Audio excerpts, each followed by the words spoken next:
Machine a little bit there. But he's still going to stand up strong. Good blocking right there from the Green Machine. But good hands right there from McMillan, who continues to land consistently. And that's going to be yet another clinch. Both fighters create distance, and they're going to be right back to the boxing.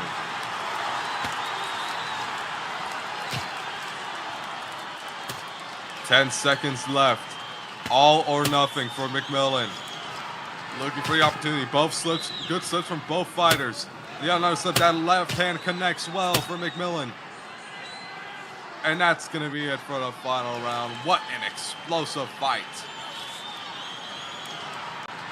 And going, oh wait, no, one more round? Okay, I lied. It was announced as 5. Okay, I lied. I apologize. It's 5 rounds.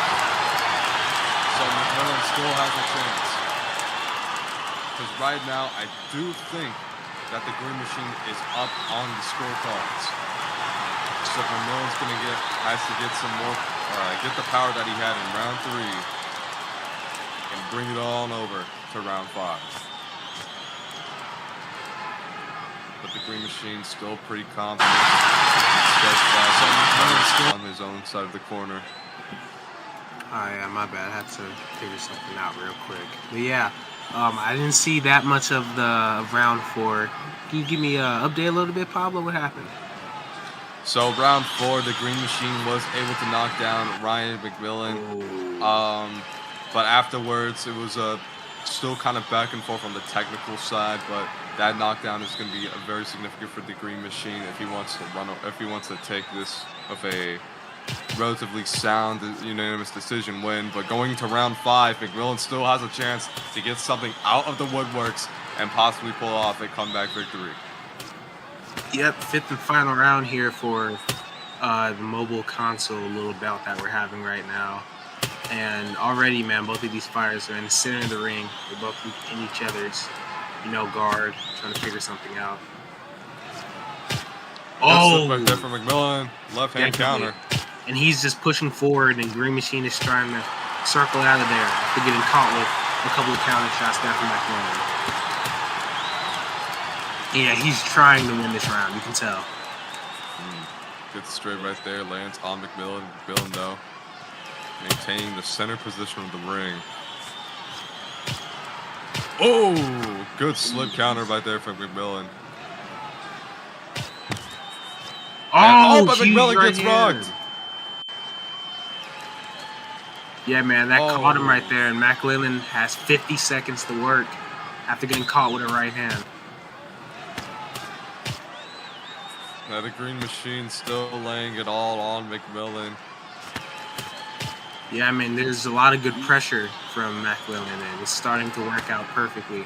But he did get caught with a right hand, and he's trying to figure out the key to the safe against, a formidable opponent like Green Machine. I'm kind of impressed with the amount of times that McMillan... Oh my goodness. The amount of times that McMillan has gotten rocked, you'd be surprised at how many times he hasn't really gotten knocked down. I mean, he still got knocked down quite a number of times. But not as much as you think, but he gets knocked down there. The left hook lands. McMillan. Yep, that was a big, 2-3 combo that landed there. Followed up with the left hand, and just like that, man, it is over. Yep, will not get up in time. Oh, wait a minute. Nice. We got saved by the bell. Okay. Saved by the bell here, and not sure if that was a save by the bell, but... If there's no save by bell, then it's a knockout. Yeah. Depends. You gotta figure that out. If there's no save by bell, then it's a KO. If there is, then we will be going to decision. Yep, and this is on decision now. Yeah. Okay, RXB, just give me the winner, and then I'll announce it.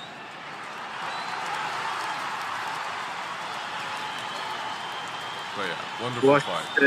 Washington, Barry Brown, send me your scorecards in the score chart, please. Yeah, judges are. I got access to that. That fight, man, that was amazing. Oh yeah, you do, right?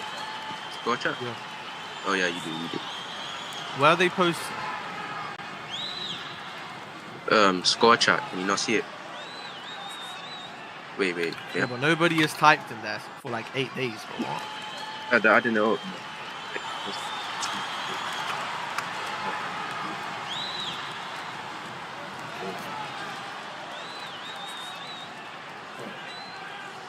Okay, so no KO decision. Judges are putting in their scorecards here.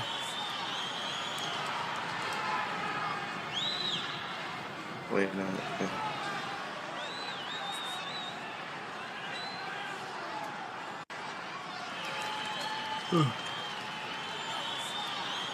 Oh man, usually I would be a little bit more electrifying, but dude, man, I forgot how early this event could be.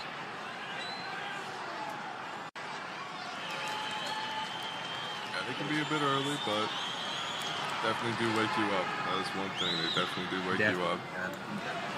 So depending on the decision, either McMillan will get his 4th win in his career, or the Green Machine remains undefeated with him. I mean, you can continue, my man. You can continue. Nah, it's all right. It's all right. Well, I mean, honestly, seeing this fight right now, I'm still trying to, understand, which fighters are, Okay, I'm more ready to known in announce. this community. And you have judges already to announce and to figure out who took this fight. Okay, Judge 1 scores this contest 49-44. Judge 2 scores this contest 49-44. And Judge 3 scores this contest 48-46. All in favor of the winner. And still undefeated, Green Machine. Yeah, it definitely makes sense. I mean, Green Machine, very dominant performance from him. Like, I don't know what else there is to say. He did very well going up against McMillan. Sure, he did get knocked down from McMillan, but regardless, able to get up, get some knockdowns of his own, and is just still dominant from start to finish. Good stuff from him. Oh yeah, man, that was most definitely. Bro, that was a very interesting fight from both corners here.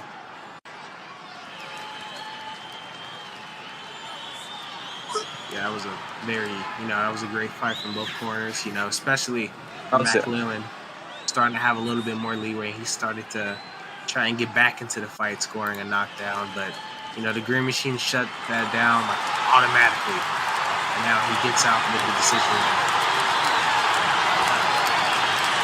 Now we'll move on out to, if I'm seeing this, would it be Ilya Bagratoni versus Lenny Parker next? Oh, Lenny Parker and Ilya Bagratoni. And I just got done speaking with Ilya Bagratoni about a few hours ago, actually, before we end up heading out to the flight. It's and I have to say, man, he looks ready. He looks ready. Play up his Yeah, the Georgian Jedi, man. I've seen this guy, fight in different communities. I'm not sure how he's going to do here, but, going up against a formidable opponent like, Lenny Parker, he knows how this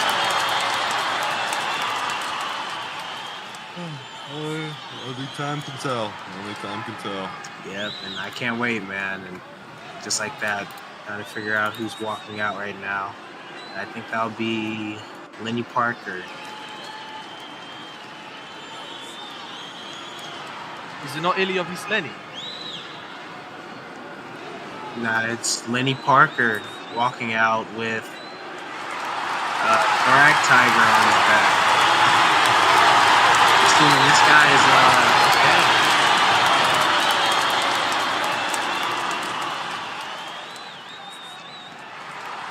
And there we go. We have Lenny Parker now making his way out into the arena. Cheers starting to, rise out. We're still in the prelims, I'm assuming, right?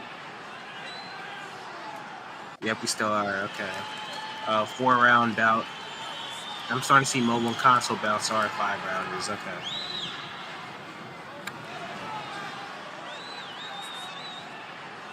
Yep, and Lee liked that walkout. Oh man, we're not even out of the prelims, man. I'm not sure. I mean, We might have there's a better still some one. time. There's still some Yeah. time. We could find something better, but I mean, The one thing I'm noticing from Laney Park is that he's fighting with one eye. I'm not sure if this is,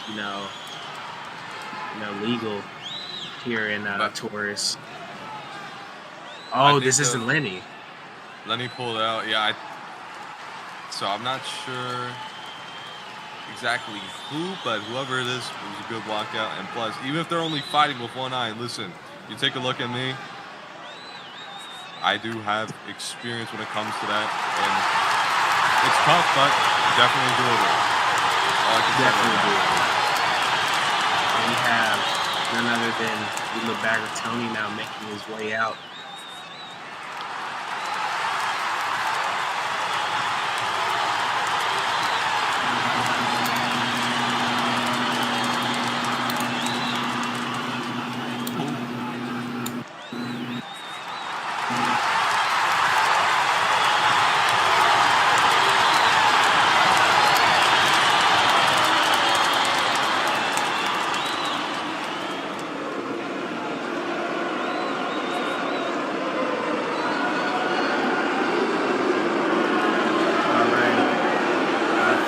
Actually started to join in for Lilo Bagatoni now making his way out. I don't think this is Zane Oxnall. We're not doing the Bagatoni and Lenny Parker fight anymore. I forgot to clarify. We had to skip that because Parker pulled out. So this is going to be Zane Oxnall versus Fetty Wap. Hey, that just gets us closer to none other than the main card. We're going to be starting off a huge main card fight. Washington Rashad versus RJ Leonard. But we have another prelim mobile console bout after this. We have none other than Fetty Wap, 4-1 with 3 KOs, and Zane Oxnall coming off with a KO and try to look for another one. I'm seeing both fighters, they have KO power, so definitely I don't know how this is going to work. And Lee brought up a good point. How is Fetty Wap going to beat up somebody who has more of that of the Acosta? I mean, the team was literally playing during his walkout, and that's a question that only Fetty Wap himself can answer. It's going to be a convoluted one, but he's going to have to answer it right here, right now. Here we go. Just like that, man. Making our way in. Yep. Start off a little late. And the referee's in the way of the camera a little bit. There we go. Okay. Oh, they're brawling. Oh my goodness. All right, yeah, right out the gates, right in the center of the arena. No need for the block. Where's the defense? It's out the window. And I'm enjoying it, man. I'm enjoying it. This is amazing already. Center of the ring. Just throwing the kitchen sink already. They want this to be over. This fight might be a little bit early. Referee saying protect yourself with both fighters. Oxnall not letting up whatsoever. Gets that right hand again. They're both trading right hands. My goodness. All right, now they definitely have to breathe after that. Oh my goodness. Yeah, this is a dogfight. This is a dogfight here in Paris. Oh man. He tries to get some jabs in. One slips by it, but the last one is blocked. Oh yeah, he caught that. He caught that right hand and then threw his own.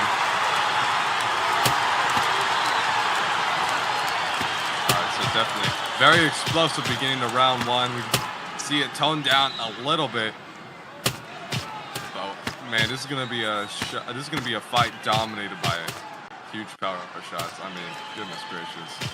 Yeah, man. I mean, both fighters have already been throwing a lot of activity with right hands and hooks, and just like that, Fetty Wap threw a combination of left and rights, and now Oxnall is starting to do the same. Oh, they're just trading shots already. Yet again, they're trading. 20 seconds left in the first round.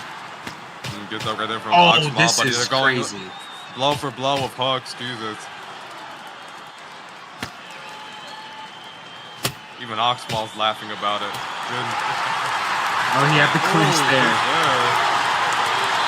Yeah, that might have been. Yeah, that might have been a laugh of a laugh of a little bit of fear right there. He was getting a little nervous there, especially gassing out of his stamina. He could have got knocked down there if there were about 15 seconds left or so. But definitely, man, that was a huge round for both fighters. I'm not sure who could have got that round, man. Honestly, it was just... I lost my words there. It was just kind of explosive. That's all I can say. Yeah, that was an explosive round, most definitely for both fighters. Oxmon's going to have to be careful, make sure he doesn't get gassed out again. If he doesn't, then round 2, he can most likely be a bit more serious damage against Fetty Wap, otherwise Fetty Wap is going to find that opening once again and possibly take more advantage of it. Yep, and Fetty Wap, keep in mind, this dude is literally boxing with one eye. The Fetty Wap. Don't expect this at all. Yeah, I'm not sure how that happened, but hey, if he's still able to pull up a good performance regardless of the disadvantage he's at right now, then we'll see. They are trading every time they get to the center of the ring. Oxmall catches him with the right. And I'm surprised no one hasn't been knocked down at all. Ooh, good counter there from Fetty Wap. And he can see most of these counters despite having one eye. Oh, but he didn't see that right hand. He didn't see that right hand. Oh! The left comes in out of nowhere. Apparently Fetty Wap was bugged and he threw like about 3 hooks and he knocked him down. Someone was bug abusing apparently. So the KG's gonna get void. Oh, what was the bug abuse? Not sure what happened. Did he unequip gloves? What happened? Not sure, but I'm not. Oh my god. He was blocking while dodging. Okay. Oh, I see. Okay. Oh yeah, I didn't see much from there, but that was a good see there from the referee. Definitely, man. Fetty Wap could have had that. He would have just used his head movement instead of blocking. That would have been a good knockdown there later on into the 4th round or 3rd round. He'll still have more chances, but when they come up, he cannot waste them like he did there. Zane Oxmall moving a bit on the back foot. Oh, yeah. He was starting to take advantage of the situation. That was a good clinch there. Yeah, Oxmall with that knockdown, he's definitely hurting. Fetty Wap sees this. Going in, oh my goodness. A hook barrage trying to fish out a victory. Yeah, both fighters are just taking advantage of the moment. And especially, Fetty Wap is on an onslaught of hooks. And that could have been a knockdown. That could have been a knockdown. Okay, final few seconds go by, and that's going to be it for round 2. Man. Yeah, the referee had to quickly grab Fetty Wap, man. He noticed, even the referee knows that Fetty Wap is very of an aggressive fighter. Very aggressive.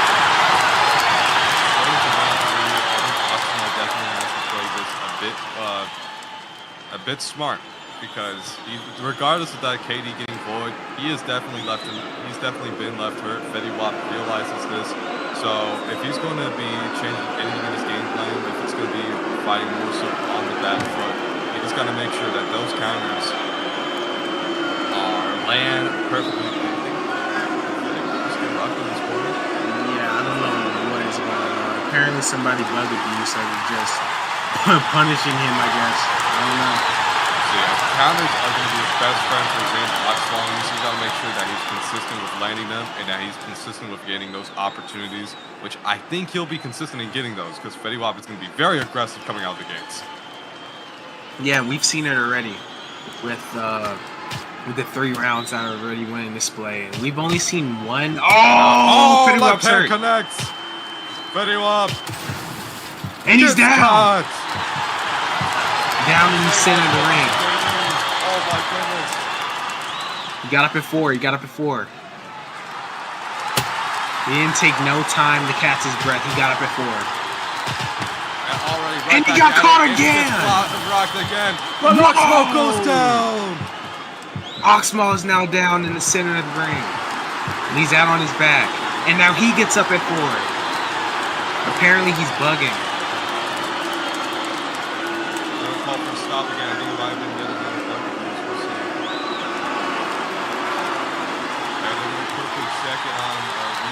system.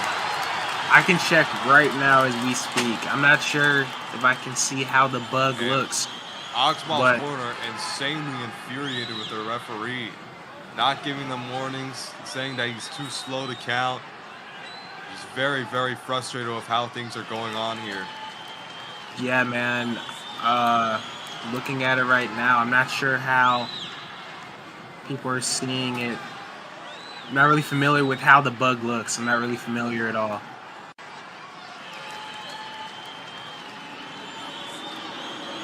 So, one of the judges said he got the clip and that there was no bug involved with the knockdown. Didn't see it. Honestly, I couldn't even really see it, despite me not really looking about how the bug looks. Oxmall saying it was a rapid fire, it was rapid firing of his punches, but it looks like the officials will not say anything, and that knockdown will be counted against Oxmall, and the crowd definitely quite conflicted as they begin to... Oh, and now he's caught with a right hand! Rock. Fetty Wap quickly wraps him up. Oh, but he's down! He took him to his corner and he's down. Oxmall will be able to get back up. And that's 2 knockdowns here for Fetty Wap already. And you can hear the frustration from Oxmall. I mean, frankly, with how things are going, it would make sense, but the best thing you can do right now is just take some deep breaths, calm down, regardless of how the situation... Fetty Wap is on the onslaught. He is just landing a lot of hooks on Oxmall. And when he gets countered, he gets hurt. Right, there's nothing you can do. Wap just continues to land combos. Started up, going down, and then up again. It's just a full-on video game combo. Up, down, up, down. Yeah, it's almost as if he's button mashing. But Oxmall here just keeps wrapping up every single time Fetty Wap is on the onslaught with a lot of... That's going to be it for round 3. Definitely going to be a big controversial, one of the more controversial rounds we've seen tonight, but still relatively dominant performance from Fetty Wap. Strings those combos nicely together. But yeah, you can go over to the corner of Zane Oxmall. He is definitely frustrated. I mean... Yeah, man. The corner did not like any of that. Very tough situation, indeed. I mean, yeah, man. From what I was just seeing right there, Pablo, that was amazing. And this is a 5-rounder. So Oxmall could try to figure something out with Fetty Wap after getting knocked down twice in the 4th round. Yeah, you'll either have to get lucky and land a punch powerful enough to keep Fetty Wap down for the full 10 seconds, or it's not going to go his way. Either it's going to go to decision somehow and he loses by points, or he gets knocked down here in round 4 or 5. We'll have to see. Round 4. We have to keep in mind that Fetty Wap did kind of use that bug. Oh! Yeah. And he has to take a knee. He has to take a knee, man. Got caught in the chin with a right hand, and that quickly took his legs out. Oh, he got up at 8. It's not going to be enough to take him out, but Fetty Wap has left him severely hurt. But look at the willpower from Oxmall. He keeps on moving. And Fetty Wap is starting to get a little bit irritated, I think. Yeah, that is something you have to admire. The true heart of a warrior. To continue getting up despite the brutal punishment you may face. The brutal situations you may have to face. Fetty Wap is just walking down his opponent every time. But Oxmall they are trading. Put up some front to make this not that much of an easy work to another knockdown for Fetty Wap. In the corner. Yeah, man, and I see a cut. I see a cut. Oxmall is cut on the cheek. Not good at all. Oh my goodness, Fetty Wap. Oh, he's down. The left land. Oh my goodness. I think it's better if Oxmall doesn't get up. That cut's gonna get worse. He's up again. He still fights. Where's the corner? He needs to throw the down.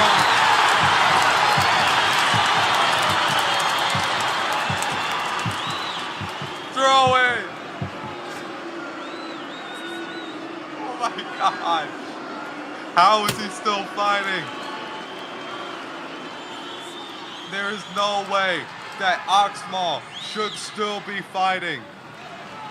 By no circumstances is the human physiology able to withstand such punishment like Oxmal is going through right now. That he continues to stand. What is keeping him up? What is keeping him up saying that he is still trying to find a way, that there's still a way to come back? And I'm just saying that in admiration. I've never seen a man get up this much. It is just deeply impressive.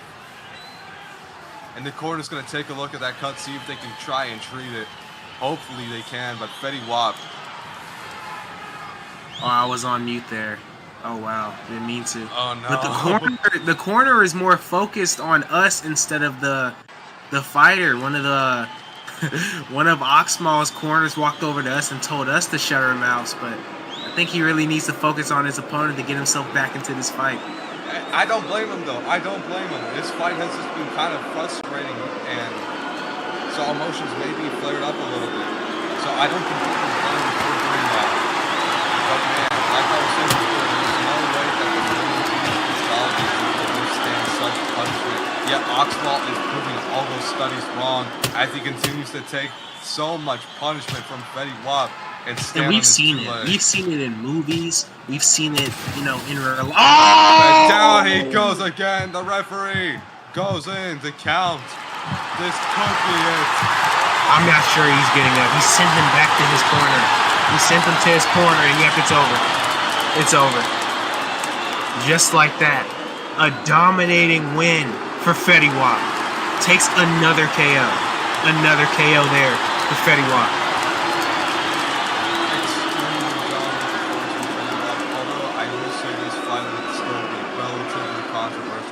Off what had necessarily happened, but the heart and willpower was put on full display from Oxmal, and that shows how strong these fighters are.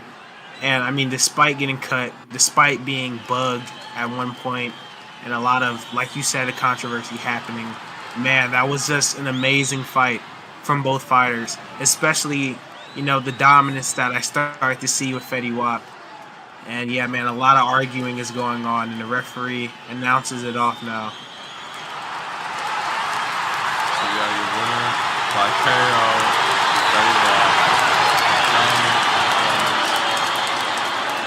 That was a dominant performance, definitely. Yeah, hopefully Fetty Wap can get that cut to hopefully we're gonna have to take a quick run down to backstage.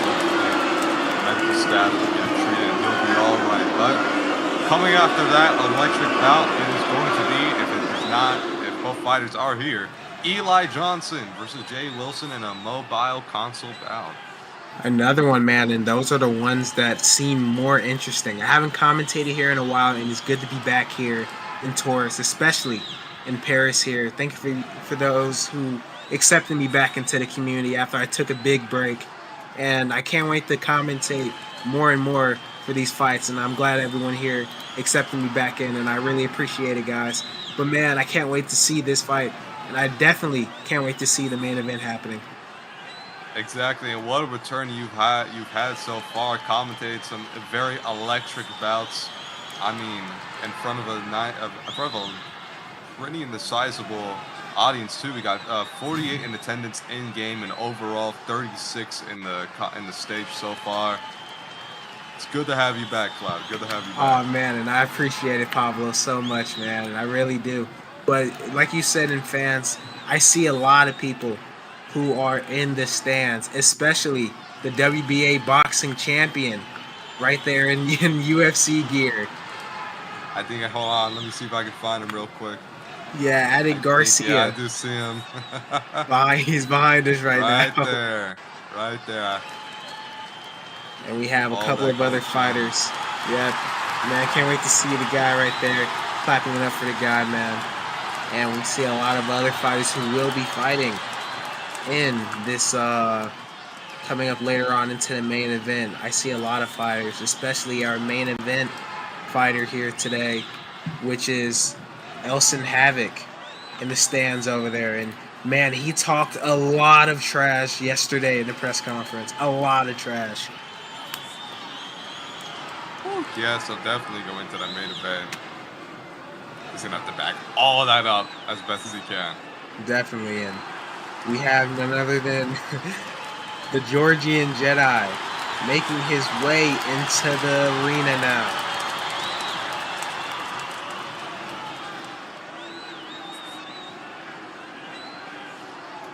No corner, just himself. And that's how a Jedi runs things, man. Yeah, that's trying to get himself as pumped up as he can for this fight. Definitely looks very intimidating. I hope he does not have a case of jaundice because I am not trying to get sick going into Thanksgiving break. Oh, yeah, man. And he's signing the belt. I mean, showing a lot of contributes to the world champion. And man, he said a lot of words as well, man. He wants me to,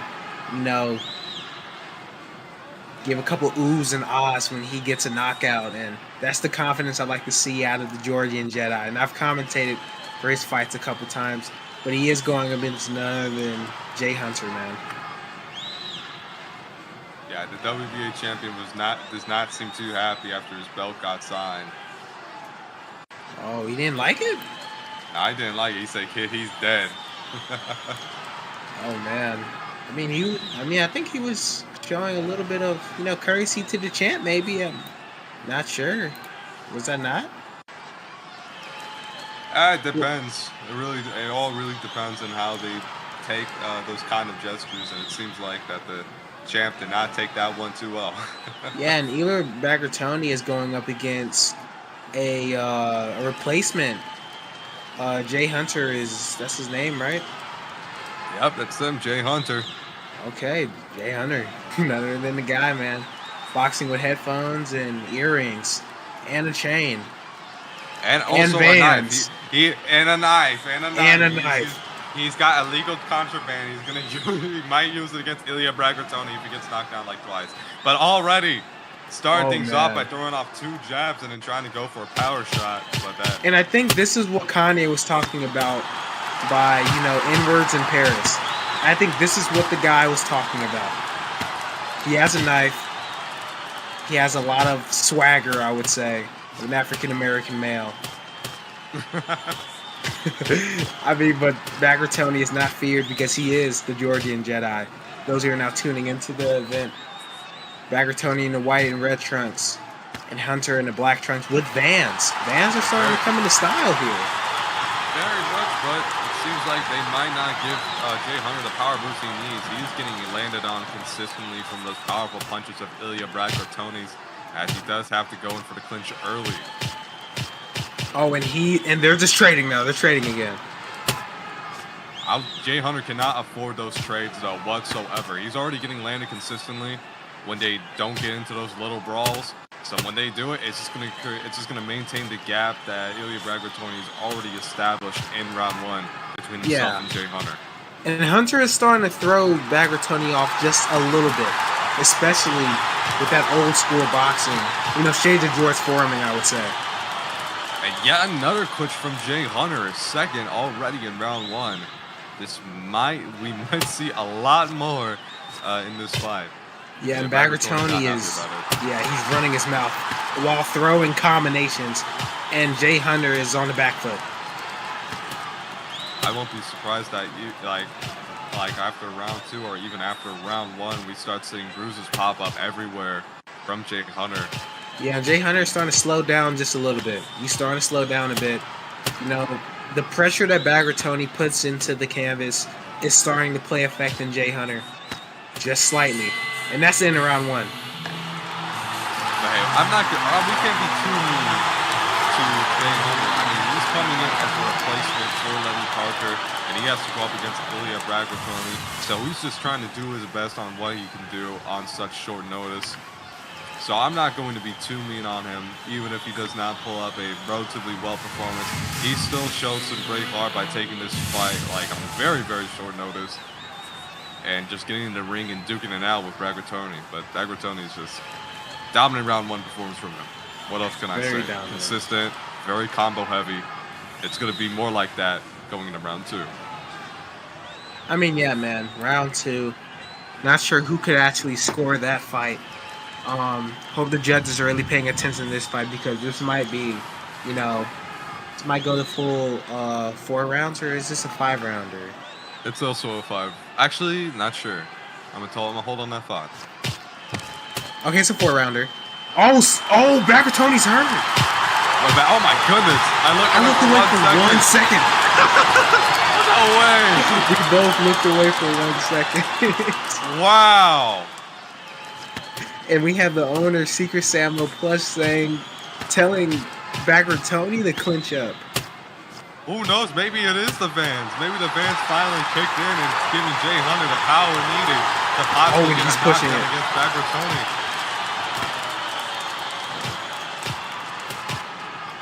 Tony. Now Bagger Tony's on the back foot a bit. What an interesting start to round 2. This did not go the way that I initially thought it was going to go. Thought like right out the gates that Bagger Tony would be dominant, but Jay Hunter putting my expectations down to the floor and spitting on him. Yep, and just like that, man, good head movement leads to counter shots and leads to a huge rock that caused Bagger Tony to be on the back foot.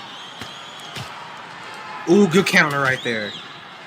We'll say though, Bagger Tony looking to pull things back after getting rocked by Hunter. Yeah, someone's got to get that guy off of the apron right there, man. Someone's got to get him off. Hunter backed up right up to the ropes, and Bagger Tony doing a good job making sure he stays in that corner area, limiting the footwork as much as he can. Yeah, referee is still letting the random guy on the apron still, man. And it's going to be yet another clinch from Jay Hunter. Yeah, Jay Hunter is just using his head movement completely well. See another right hand, another counter right hand there landed. Both fighters are trading a little bit. Oh, no, Jay Hunter's hurt. 5 seconds left. He needs to survive. He needs to survive. And he's going to survive by getting in another clinch to end things off in round 2. That could have been bad for Jay Hunter. I'd say you'd still make a strong case for Bagger Tony in round 2 being his. Sure, he did not have a great start by getting rocked early from Jay Hunter, but besides that, he recovered, maintained dominance with his combos, and then got that final rock in the final seconds of round 2. Hopefully in round 3, he just gets a better start. If that's the case, we could start seeing chances for a possible knockout. And we have 43 people here already, and this is just a prelim bout. 43 people in attendance, and on stage we have 29, man. This is what I like to see from Taurus, and Eli Bagger Tony is now doing something that I can't really say. I don't know what he was really doing. It's a little warm-up ritual before going to round 3. This is what really gets him locked in and unleashes a good amount of his powers. Yeah, and just like that, man. 3rd round. And this is a 4-rounder. This is a 4-rounder. We'll say, though, that even if Ilya Bagger Tony if he somehow managed to limit his consistency in the combos and the inside, still got to be careful because if a little bit of that jaundice gets on your face, you're already cooked. Yep. I mean, honestly, Jay Hunter might need to go to the hospital, despite even if he does be the one to win and knock out his opponent, because he's getting tagged up a lot. But what I like to see from Jay Hunter is that he is throwing that right hand every time he gets a counter. Good slip, though, from Bagger Tony. Follows it up with the counter. Yeah, man. He's letting that jab go. That's what I like to see. The jab is such a huge, important thing. And now they're starting to throw hooks.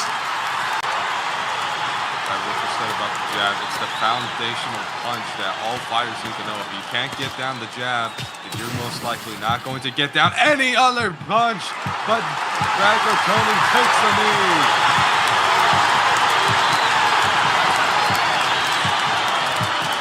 He's not going to go up. He's not going to get up. Jay Hunter with the knockout against Bagger Tony. Did that just happen? I can't believe it. I I cannot believe I could clip it. I could clip it. I can clip it just so I can see. That was amazing. What? We're gonna quickly check that back to see if it was actually 10 seconds. Nah, man, he was out. I hate to say it, but he was out. I'm not gonna say anything definitive because yeah, he got up a second late. And Jay Hunter already celebrating with his corner man, hugging him tightly. They are very happy. I mean, God, what an upset! If this does go Hunter's way, what a upset indeed, Clout. My goodness. Coming in as a last-second replacement against Bagratoni, and then knocking him out all of a sudden in round 3. If this goes his way, this is going to be the biggest upset in this card. Nah, I don't know, man. I'm a big Bagratoni fan, but I gotta do my job. My goodness. And in the corner proclaiming he's the #1 coach in the world. I mean, after a performance like that, I would imagine. I mean, you're already on top of the world with your own fighter. After a performance like that, jeez. Yeah, and he didn't get up. Yeah, he didn't get up in time. All right, so we're getting some word from the officials. Oh, thanks. We're gonna have to see that again. He got up at 10-3, 10.3. So it's a knockout, and Jay Hunter walks away with the upset. Yeah, he didn't get up in 10.3, man. Oh, man, what an upset. What an upset. Oh, man, Jay Hunter replaced the fight, got in there against a formidable opponent like Ela Bagratoni, and got himself the win. That was amazing. I don't think any of us would see that, would have saw that coming. Not at all. But we're going to quickly head over to the center for the judge's decision. Or referee. Man, I'm looking at the other VC right now, and I think they're going at it in the VC, man. A lot of words in the general VC are happening. Possibly. In those cases, you kind of do want to see what kind of spectacle is going on, so that makes sense. But, wow, what an upset from Jay Hunter. I am truly shocked. I could not have seen that coming whatsoever. No one could have never seen that coming. And now we have an interesting music choice. And we have our last prelim fight here today. Pretty sure this is Eli Johnson, right? Oh my! I believe this is my guy. I remember seeing him fight before, and he's absolutely amazing. Beware of the beast that is within this man. Once the bling starts to shine, the beast starts to come out. Jay Wilson. Okay.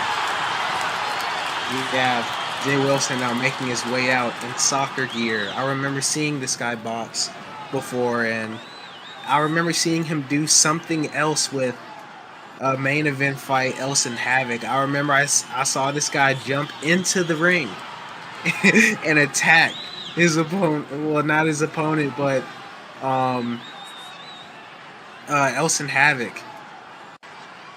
I don't know who Elson Havoc was going up against, but I remember seeing footage of him jumping in and just attacking him.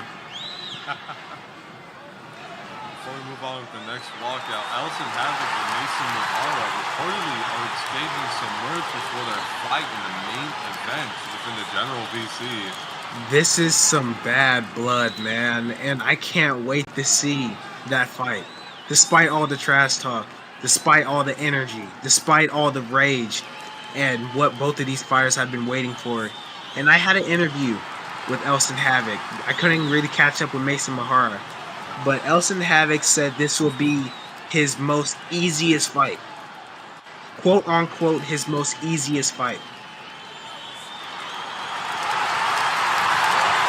And that is wild to hear from a fighter like Mason Mahara. Mason Mahara coming off of a huge one, being 7-2. All of his wins by knockout. Eli joined by the same coach who was able to beat him and pull off the miraculous upset against Badger Tony. Let's see if the streak stays alive here against Jay Wilson. And he was also with The Rock, the Rock guy. I forgot his name. Man, I gotta keep up with these fighters' names. It was Ryan McMillan. Yeah, yep, Ryan McMillan. Yep, he was also coaching Ryan McMillan. I think this coach is just a public coach, I guess. Or this could be a little gym that they have or something going on. Who knows? But just like that, we are now moving on to the last prelim fight, I think. Yeah, it should be the last prelim fight, and after that, we'll start off the main card with Washington Rashad versus RJ Leonard. And I can't wait to see that fight. And a lot of fights I'm starting to look forward to. We have the 6th round bout with Harry Oxmall now, his brother, getting into his fight in the prelim fight, going up against Grunt. Also, a couple of other fighters that are starting to come into play that nobody isn't really talking about. And that's Grease Kunaz versus Doe Rashad, an 8-round bout for the WBO championship. Also, for the main event fight happening in the Bad Blood, and the electrifying fight that keeps on brewing with a lot of trash talk. Elson Havoc versus Mason Mahara, man. I can't wait, man. Can't wait, Pablo. All right, and we are officially underway with round 1. Jay Wilson versus Eli Johnson, the Beast. Yep, and we see. Let's get something started. Yep, Wilson in soccer gear again, and Johnson in the black trunks. Already Trying to duke it out in the center of the ring. Johnson trying to work inside. Good uppercut there. Wilson's going low and then working up high once more. And that's what I like to see. That's the sweet craftiness that I'm starting to see from Johnson. He's trying to cut off, Wilson with his footwork, trying to work inside, trying to work with something. And Wilson is starting to land a couple of shots. Because one thing you don't want to have Wilson have against you is angles. Because the moment he gets a good angle on you, boom, that power is going to come in clutch. Exactly. It's going to send you on your knees or flat on your back. That's just something you cannot afford giving Wilson. That would be angles. Yep, and from what I'm seeing right now already, Johnson is trying to catch Wilson with an uppercut every time he works to the body. And Wilson's doing a good job at trying to take advantage of that. Because he knows that Johnson is trying to counter with an uppercut. Oh, and just like that, he caught him. My goodness. Good stuff from Eli Johnson. Yeah. Oh. Yep, good block there. Stop that rear hook there from Wilson. And this is already a huge fight that's already starting to happen. Eli Johnson still working inside against Wilson. And he's just cutting off. Yep, he's cutting off those angles like you said. And that's going to be it for round 1.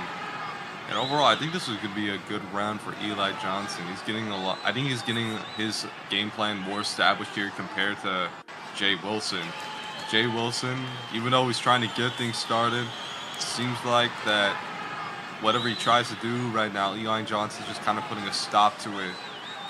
And that in turn helps him out in establishing his game plan. So yeah, and Eli Johnson, man, and like you said, you're right.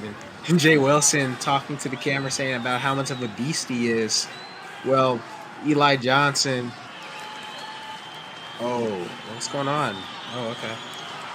Well, Jay Johnson here, like you said, Eli Johnson was working inside. He was working inside.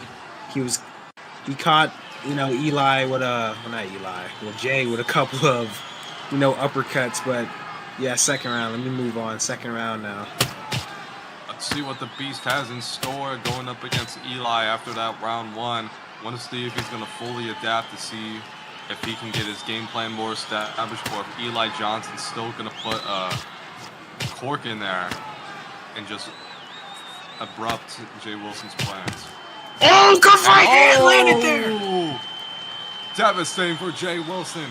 He will get in the clinch, but that was very significant for Eli Johnson. And he's immediately going to get back. Ryan doing it. He's hurt Wilson, again. Rocked again. My goodness. Eli going back to back. That is just amazing head movement there from Johnson. And the Beast has found himself in an unpredictable situation. The crowd is just mesmerized. And I want to hear a little bit of energy, man, because I'm sure loving this fight. Let's see what else happens here. I mean, Jay Wilson, this is not good for him whatsoever. Get rocked back to back in quick succession. I feel like Eli Johnson, he needs to be a bit more aggressive. You know you have him hurt. You just rocked him twice. Especially that counter right hand that he pulled. He pulled that trigger. Caught Eli. Well, caught Jay completely. My apologies. I keep getting the names mixed up. It's all right, exactly. Eli just needs to create that opportunity for himself to land a big overhand. He got caught again. Combination of hooks. Go low, and then opened up for the opportunity up high. Oh, now Eli is starting to get caught with some uppercuts. And they're trading. They're trading. Going blow for blow. The Beast is not afraid whatsoever. 10 seconds left. This is amazing. This is an amazing second round already. They're trading. A good step in there. Yeah, the ref could have got caught with a shot. Oh, man. The Beast is starting to brawl with Eli, trying to cut off his momentum. Eli, still, I'm surprised. Actually, no, no, I'm not surprised. I remember. This is the stuff I do expect from Jay Wilson. The Beast, regardless of how hurt he gets, he's just able to continue on fighting regardless. Yeah, and he keeps moving forward. Right, that same drive, that same tenacity is what makes him such a ferocious fighter when he gets inside the ring. Eli Johnson's doing very well in putting a halt in Jay Wilson's tracks. But the moment he starts letting him get the momentum, Jay Wilson's going to not stop whatsoever. But Eli Johnson's still doing a good job. I think he's going to take that round. Yeah. And Eli Johnson, what I like to see with, infighters like Eli Johnson, especially aggressive in the pocket, is that he's calm. He's calm. And just like that right hand off the bat, my goodness. And Jay Wilson could have gotten in the clinch, but Eli Johnson not able to get the punches in to knock down Jay Wilson. And now they're going to go. They're trading again. Jay Wilson going in. And Eli's down. Down goes Eli Johnson. And that was what I was talking about. That was what I was talking about. And Eli's and it is over. Eli's out. Jay Wilson, the Beast, does it again. That was what I was talking about right there. Jay Wilson was starting to get that fishing rod and pull Eli deeper into what he wanted, and that was a brawl. And that was what Wilson excels in, and he got what he wanted. That was amazing. Jay Wilson continues to live up to his name as he went beast mode against Eli Johnson in that brawl. Eli Johnson obviously upset after that performance. He was doing so well in rounds 1 and 2. Just got caught with a very nasty shot, and Jay Wilson walks away with the victory. And that was what Wilson wanted. He specifically wanted to throw off Eli's game plan and get into a brawl, and that is exactly what he got. And he got the win with a second round KO, or third round KO. And a minute and 28 left on the clock. Now we'll be moving on to the main card. Washington Rashad versus RJ Leonard to start things off for us. After that, it'll be Harry Oxmall versus Grunt, then Duke Dennis Jr. versus Verd Ali. And our co-main event, Grease Kunas versus Do Rashad. And of course, we all know what the main event is. It is going to be electric. Yeah, man, this is already have been an electric card. The prelim fights stood out way more in my opinion, but we still got the main event happening here today. Man, this is an amazing event, Pablo. I'm just even more ecstatic that... Oh! Oh, okay. Not sure who this is walking out. Walking out in Dungeon Quest All Black. Pretty sure this is. Ooh. I don't even really know who this is. This guy's anonymous. That crowd is absolutely loving it though.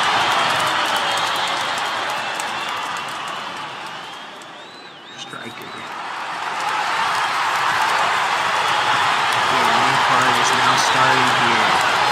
And this is what I like to see from, the energy that's starting to come in display here in Paris. Is this Washington walking out, or is this RJ? I'm not sure who this is walking out right now.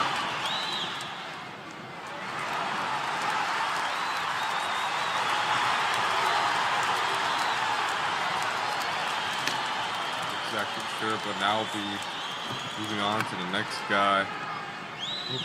Oh man.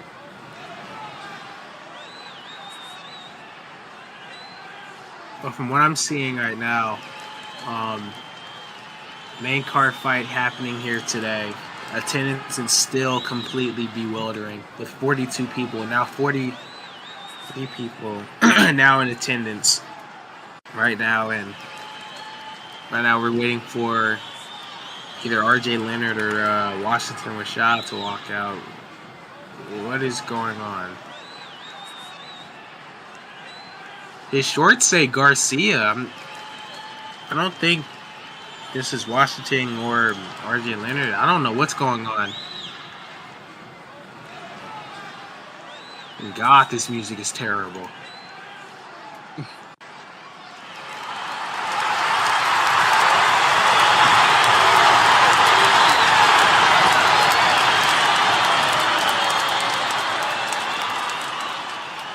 I am so confused right now.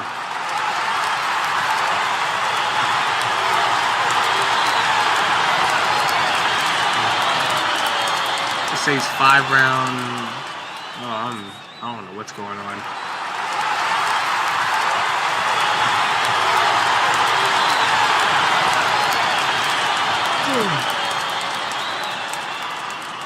But both fighters are shaking each other's hands without going into the center of the ring, and I'm a little bit confused right now.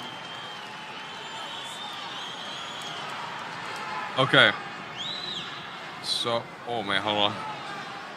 We gotta refresh Striker first.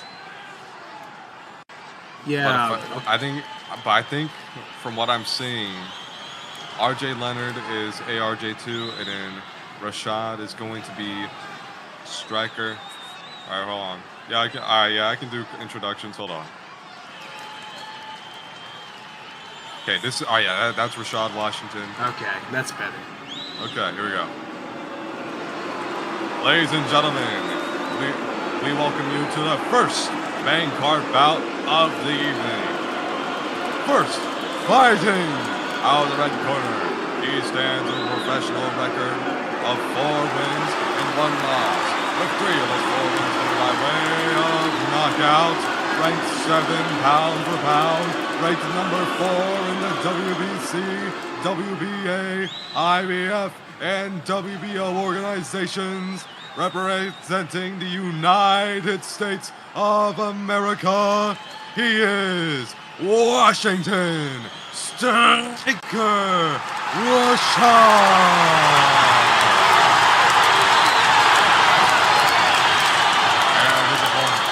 Fighting out of the blue corner, he stands with a professional record of 7 wins, 5 losses, and 2 no contests, including 4 knockouts. Ranked 6 currently in the WBC, WBA, IBF, and WBO, representing the great land of Finland. He is RJ Killer J Leonard. And your referee for this contest, Kyomen.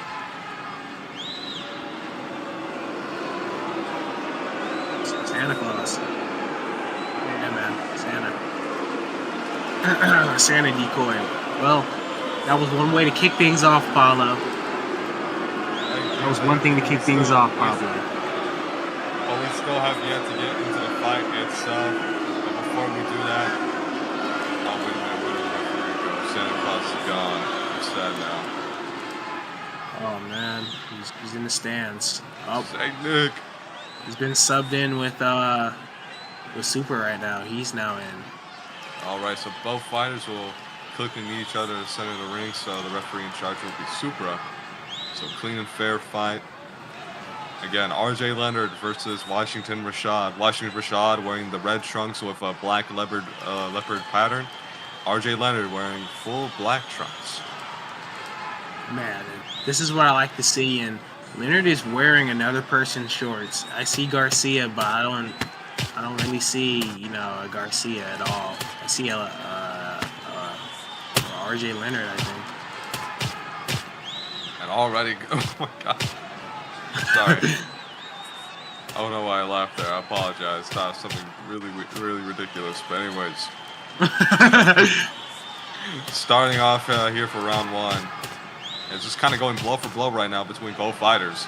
Yeah, not a lot of defense. Just plain offense from both of these fighters. Commentators curse might hit, but I don't think we're going to see anything too big, though, just in round one. I think things will start to pick up in round two, and if anything does happen, it'll probably be like very late in. Let somebody get rocked in 5 seconds. Nah, that wouldn't happen. And right hand lands consistently right there for Rashad. All right, and yeah, this is what I like to see. Leonard is tagging and moving right now, especially working in the southpaw. And it could be confusing going up against a fighter who is working in southpaw. You know what I mean? He's cutting angles off. He's switching, and he's fighting off of a different lead foot. You know what I mean? He's working off his own angles, especially using that right jab. Could be confusing for Rashad, but I think he's going to pick up on it. Yeah, absolutely. I mean, southpaws for a right-handed fighter definitely very tricky to fight. But I mean, once you get them down, they can create very great spectacles and like very great fights. And Striker is doing a very great job right now, holding up on his own. And that was a good slip and followed up with a right hand counter. Amazing slip. And Leonard is just working off of that jab and that rear uppercut. And that's amazing to see. And that's going to be it for round one. Yeah, the Philly shell stance is such a beautiful thing to work off of, especially in the southpaw. Right, and there's so much you can do to tinker around with your own guard in the Philly shell. You can either get something a bit more tight to focus more so on defense, or you can let it get a bit loose so you can go on a more counter-aggressive style. There's still a lot of customizability you can do with the guard of the Philly shell. Yeah, just like that, man. What I like to see from both fighters is, an even round. Both fighters are starting to feel each other out. But I would have to say, man, what I like to see is, Rashad trying to find the key to the safe to be able to work inside of that Philly shell stance and try to be able to throw off the guard and get a clean shot that might end, the night off for Leonard. And that's all right, we're going to come out the quick intermission in round two. And already right off the gate, RJ Leonard and Rashad meeting each other with some heavy exchanges right now. I'm not sure if he switched blocking. I might have not been paying attention. But, another old school, fighter using, the old blocking. And, the right hand clips RJ Leonard. Oh my goodness. No clinch just yet. Oh, I lagged there. Oh. Yeah, man. I lagged there for a second. But I noticed that Leonard got caught with a huge shot that caused him to go to the corner. And now he's starting to trade shots with Rashad. Good work there from Rashad, getting inside, throwing off that Philly shell stance and catching, Leonard with a huge shot that caused him to lay off there. Good on, and then again! Another clip. The right hand being the moneymaker for the shot. I was about to say. And even though the left side is showing that RJ Leonard is hurt, it's wise him to not absolutely bomb bum rush each time he gets. But if he's going to consistently rock him, then he might as well, go big or go home. And Washington may share the same sentiment as I do, as they're going to go big with this exchange. Yeah, those are just snapping his head back, Pablo. Those shots that Rashad that keeps landing, Leonard just keeps walking back, and he's getting hit with that right hand, and it does it again for him. Third rock in round 2, and this might be the one that sends RJ down, but he manages to grab him right at the waistline. And this is good recovery. He's weathering the storm, and he's being calm when he gets caught, but he needs to figure something out, or else it could be lights out for Leonard. We can see Duke Dennis Jr. being, trying to stomach the sight of what's going on. They both rocked each other! Oh! Both are hurt. This is amazing. What an interesting way to end things off for round 2. They both cracked solid. each other. Very dominant round right there from Washington, Rashad. RJ Leonard needs to take all this time to communicate with his coach and just focus on recovering. It's going to take a quick talk with Duke Dennis Jr. But yeah, man. They both cracked each other there. And that could have been bad. That could have been bad. It could have been a lot worse for RJ Leonard. He did great right there with the clinch game, making sure that he stopped the damage whenever he found the opportunity to. But Washington Rashad, once again, living up to his nickname of being the striker, stringing together heavy combos and anything off with some solid power punches to continue getting those rocks off consistently. Washington, man, is truly one of a kind. There's a reason why he is ranked that high in the pound-for-pound list.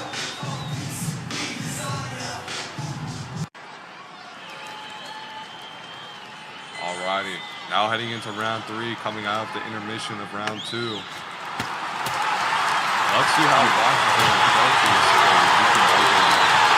Yeah, both fighters were completely prepared. But at the same time, Leonard still has that willpower. And we've seen it from a lot of fighters that are able to get back into fights when they are down on the scorecards completely. But this is a 4-round bout, and Leonard is trying to work off of that southpaw stance to try to figure something out on how to stop a shot. I think the most obvious case of willpower within boxing, especially in Taurus, would probably be one of our more recent fights with Zane Oxmal versus Betty Wap. I mean, he was absolutely battered and bruised, and yet he still continued to fight. Oh, he's hurt again! RJ Leonard Oh, he missed the rocked. clinch. And the right hand sends him down. Perfect. You right. Leonard is down. And he got back up. Yeah, man, huge shot. I think we're just going to continue seeing more of that from RJ Leonard. I mean, I'm not going to completely rule out a flash KD, but the striker, once again, lets the right hand get past the guard. What else will he need to get the second knockdown? The right hand once more. He's going to deposit that, and the bank is going to return the investment. A huge gain in Washington. $1 million punch against RJ Leonard. Yeah, and these shots are starting to put full effect on Leonard. And it is working completely. And Rashad is just battering his opponent. And I mean, there is a reason why he is currently ranked number 7 pound for pound.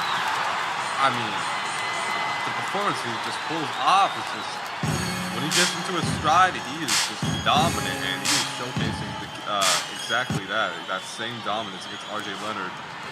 RJ Leonard, again, showing great grit and willpower, but he's going to need to pull something right out of the woodworks if he wants to secure a victory against Washington Rashad. Yeah, man, it's starting to work out completely in his favor.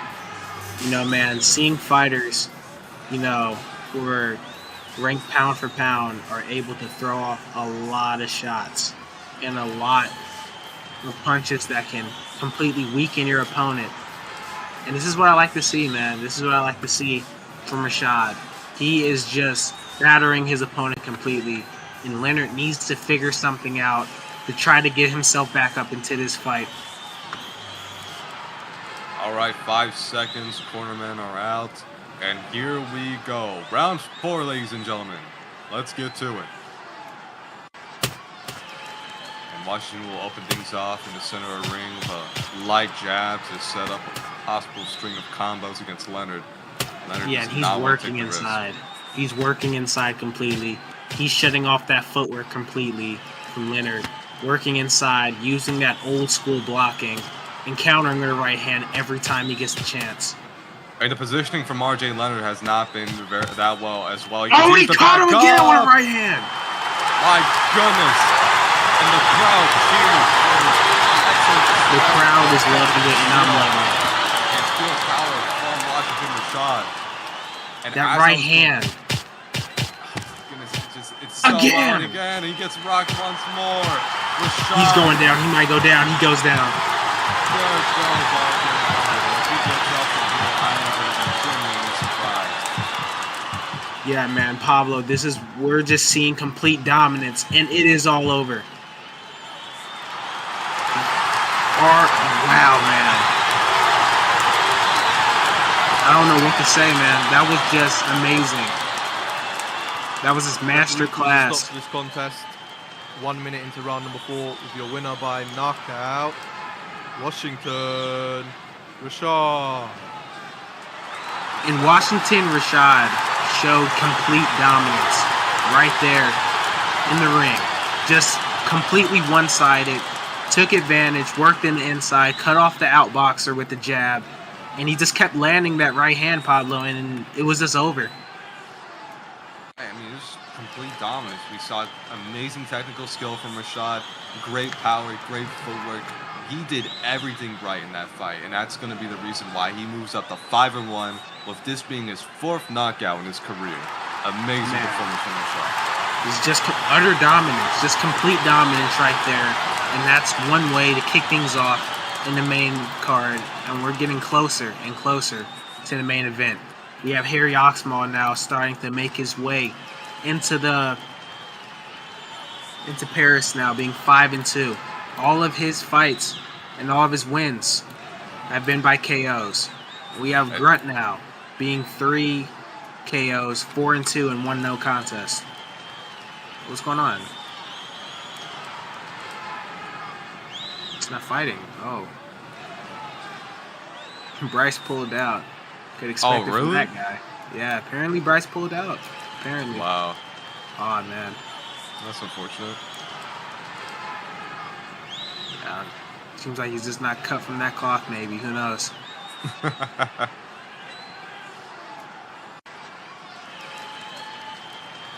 So, what's going on? Is this a replacement happening?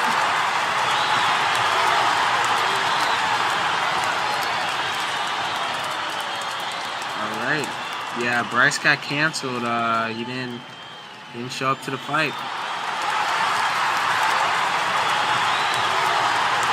We're getting a good look at Duke Dennis Jr.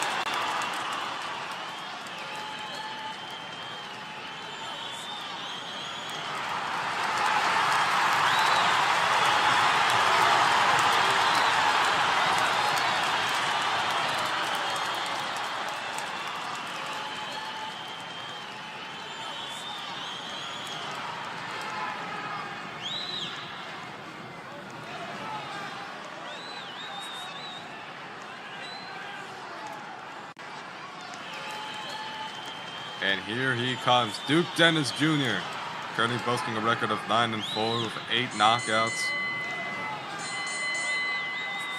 True power hitter at his finest, and a veteran from the Taurus Boxing Association. I'm just trying to find out who will be replacing Bryce then, since he didn't show up. We have Duke Dennis Jr. now making his way into the arena now, representing white trunks.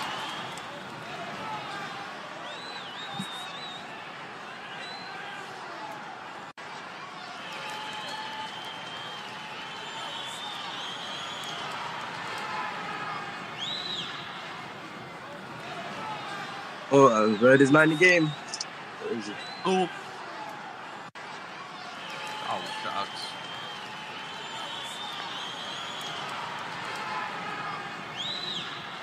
All right, he has 2 minutes. Alrighty, so we're gonna quickly wait for Ali to get in the game. If he does not show up, then ay caramba.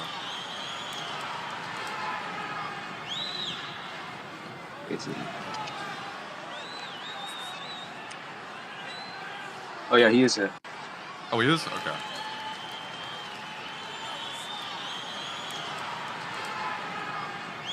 All right.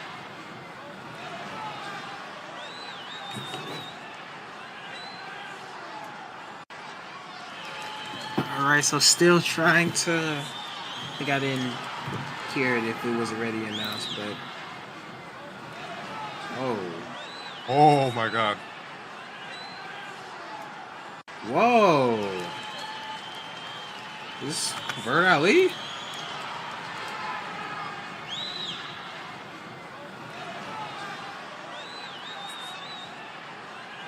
Whoa. Okay, so the Harry Oxmal fight is just canceled then. Okay. All right, I'm starting to catch up on it now. So, Duke Dennis Jr. now. And afterwards, he'll be moving on to the WBO championship fight. We have Bird Ali now, making his way out and about and ready to fight.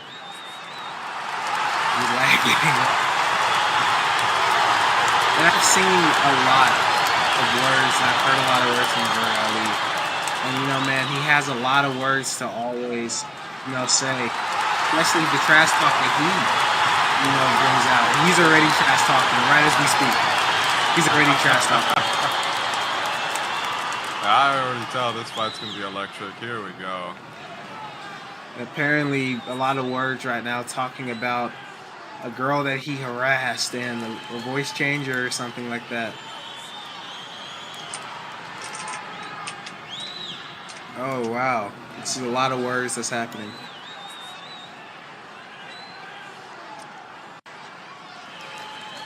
And Bird Ali is just completely just spewing out words. He's not even in his outfit. He's not ready right now. Yeah, already this fight's getting really heated. Yeah, they have to break him up now. They gotta go to your corners. They gotta go to their corners to get ready.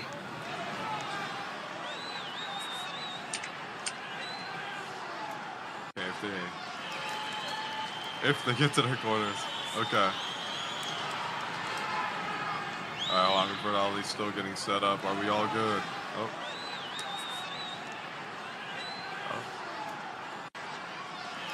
Okay, I guess we're not doing that. Alright. Fighters go to the center and just no kid or anything, just close. Okay. I was about to say.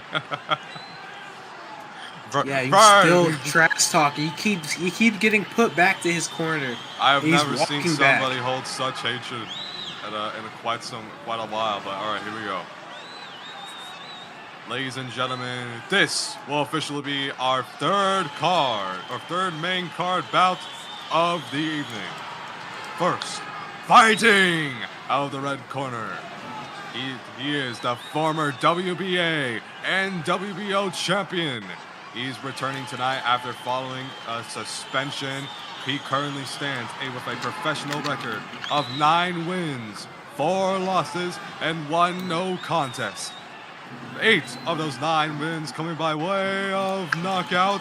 He is ranked number 7 in the WBC, WBA, IBF, and WBO, the descendant from the king of charisma, Duke Dennis Sr. He is representing the United States, Duke Nonchalant Dennis Jr. And his opponent, fighting out of the blue corner. He holds a professional record of 6 wins, 8 losses, and 1 no contest. He is a former world title contender in his own right, currently on a 2-fight skid, representing England. He is Bird Ali.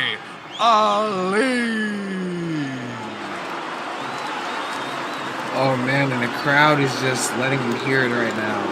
And this fight could have kicked off earlier, if he didn't, look what he's doing right now.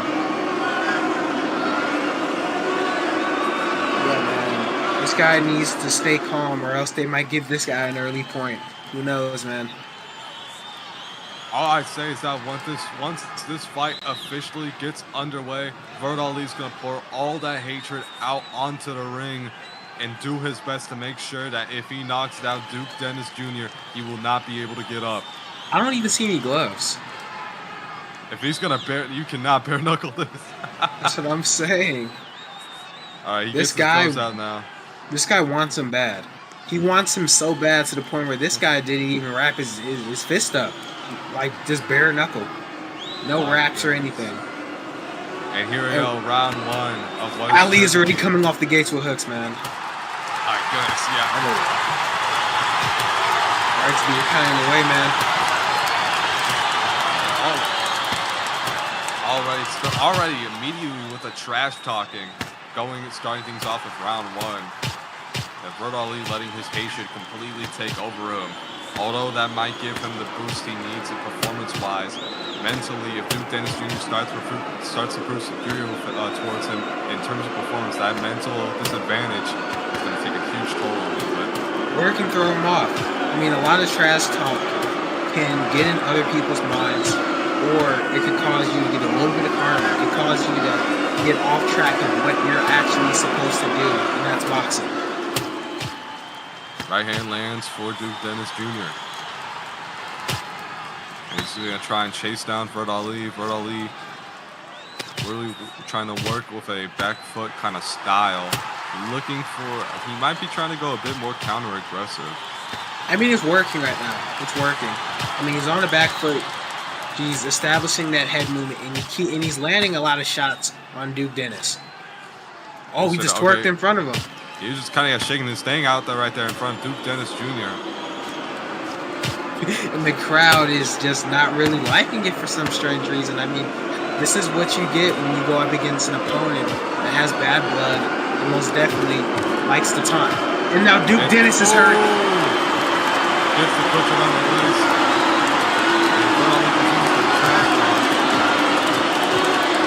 I mean, he's landing shots. Vert Ali having no respect for Duke Dennis Jr. whatsoever. At all, man. At all. And Vert Ali was most definitely taking advantage of that round. He's already talking trash. They gotta break him up, yep. And Vert Ali, I don't know if he realizes this, but he has like how many rounds to just keep putting his hands on his opponent? He has a lot of rounds to work with. And he just keeps talking, he keeps talking. And this could really play full effect on Duke Dennis. And I think it's doing just that. It's really throwing off his opponent completely. Definitely so, definitely so. I think if Vert Ali doesn't get his act together, we may face more than a possible verbal warning. Yeah, and I'm seeing a lot of comments about harassing women and stuff. And Vert Ali might be either a hotel cup chair enthusiast or a white knight. Who knows? Not sure. I'm not going to speak entirely on this situation given I don't know the whole story. But Vert Ali, whatever has happened, the timer got a bit bugged. There we go. It's confusing. A lot of random things can occur. And a lot of people like to, just trash talk, I would say. I just keep it short and simple as that. But second round here, for those who are now tuning in, Ali in the black pants, actually, no kid at all. And Duke Dennis in the white trunks, with a mixture of colors, actually. We'll say, though, regardless of how round one ended, Duke Dennis Jr., one trait I am beginning to see is that those right hand, anything he throws with his right hand does kind of land relatively consistently, and it seems that trait is going to be carrying down over to round two. Yeah, and that right hand is landed yet again on Vert Ali. He's popping off that jab. Both fighters are popping off jabs to each other. And that right hand landed again on Vert Ali. And again. Past the 30-second mark now.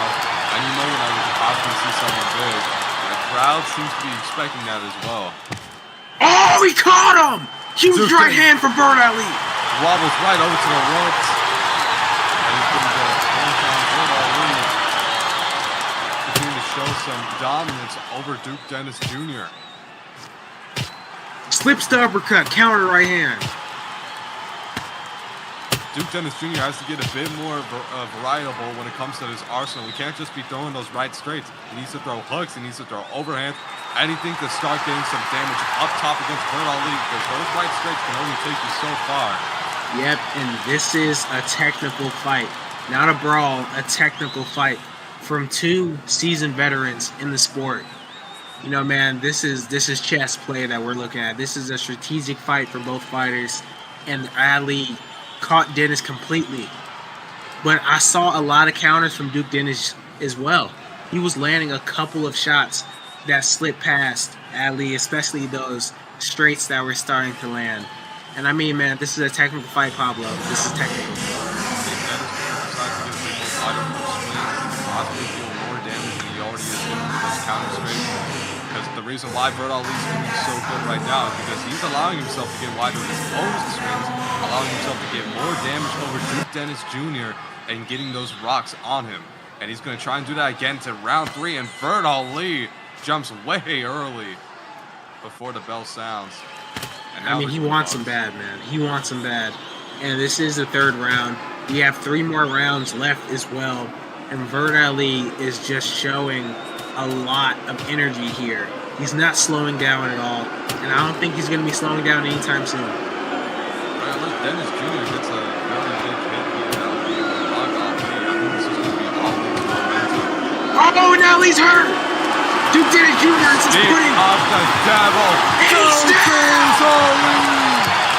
Ali is down! He gets up at 3 and he's just diving at him. Yeah, I mean, Caught with a right hand. Duke Dennis Jr. Another right hand. That's his momentum now. He needs to get a rush again. This could be possible big damage for him to get in round 3. He's already got the knockdown. He could possibly go for 2. Bird Ali is quiet. He's quiet. I don't see any trash talking. Oh, he's talking again. Never mind. He's talking again. I think he might have heard you. All right, my bad, my bad. I don't want you to hurt me now. Fair enough. All these Oh, lead hook there lands there for Ali. Yeah, but what a big moment for Duke Dennis Jr. Right hand lands. Bird Ali. Duke Dennis Jr. gets in the clinch. He's gonna still stay up. Weathering the storm. And now, oh! Right hand lands! The right straight. Comes a clutch. It's gonna go hook for hook. Ali's down! With a knee. The second KO for Duke Dennis Jr. I don't think Bird Ali's getting back up. Down to 9. Up to 10. It is over! And Dennis Jr. gets in his face. It is over! Trash talk. And GG's from both fighters, despite the energy and trash talk that was happening, especially from Bird Ali's side. Referee calls a stop to this contest. 1 minute, I think 45 seconds into round number 3. Your winner by knockout,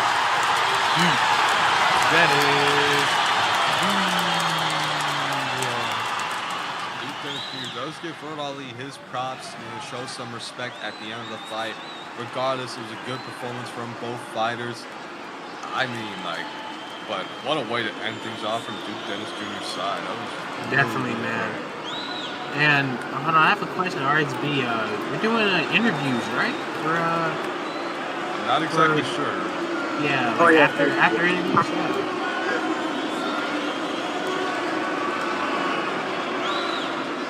I think that's how it's working. Hold on 1 second. Any of you got questions? Will we go ahead, Club? 1 second. 1 second? Okay. Thanks for the love, bud. Thanks for the love. I mean, I was gonna do I was trying to do interviews. Because I know this is a main card little thing. I just wanted to see if the guy wanted to get an interview going. You able to hop on stage? He's not gonna.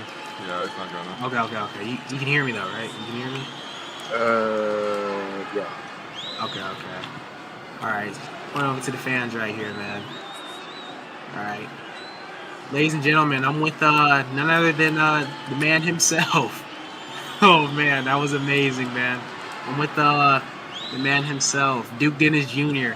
And I've seen a lot of your fights and your craft, and you're able to get off a lot of clean shots and a lot of shots that can get you that, round 3 KO. Man, how are you able to weather the storm despite all the trash talk that was happening? How are you able to, work inside and get what you wanted?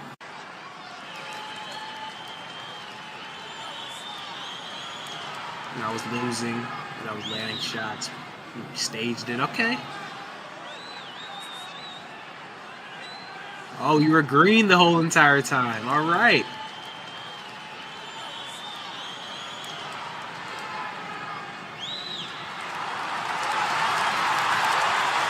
And that is amazing, man. That is amazing to see. Most definitely a good fighter. And, you're a good fighter yourself as well. And, going later on into your career, you are completely just starting to climb up the rankings, and you just scored yourself a knockdown against a formidable opponent and a knockout, I would have to say. You officially have 10 KOs now. You have 10 KOs in your career, being, 11 and now. You have 10 KOs. Man, do you plan on, climbing the rankings more to reach whatever you want with more KOs? Or you plan on trying to work a little bit more on your craft to see what you want? He wants his shot at the IBF, he says.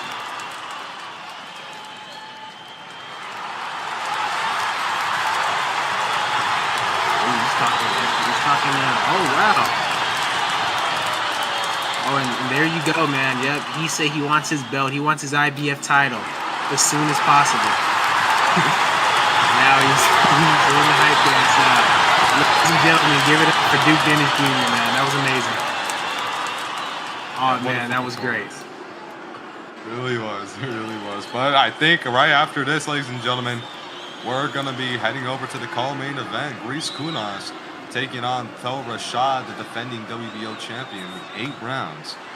And Greece Kunas is, a very hungry, challenger for the title. And we're going to see a masterclass fight. And I'm just knowing it. 1 second.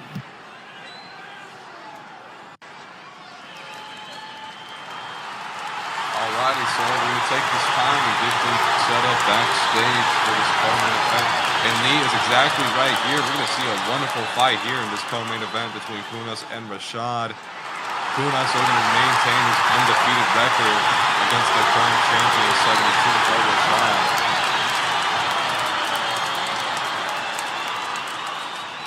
But here we go.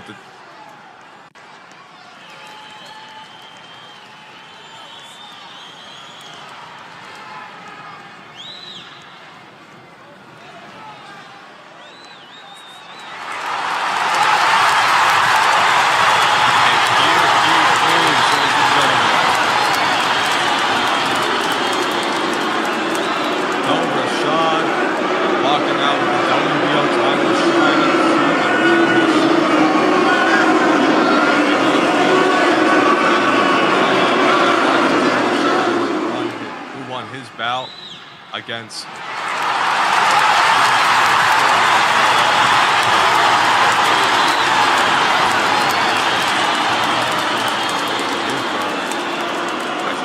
make a title defense against undefeated Chris Kunas.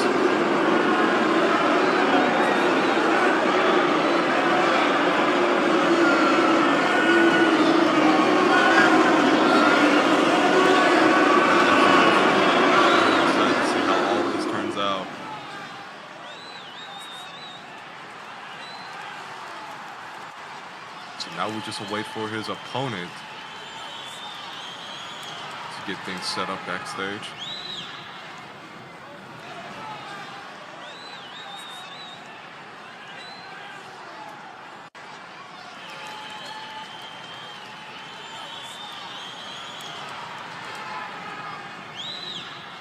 There we go. The champion in his fight kit right now. Wearing black shorts with... I can't see that well. There's a pattern on them though. Black shorts with a kind of dotted trim. Oh, number 9 skull. Number 9 skull pattern. Thank you, champ. Appreciate it.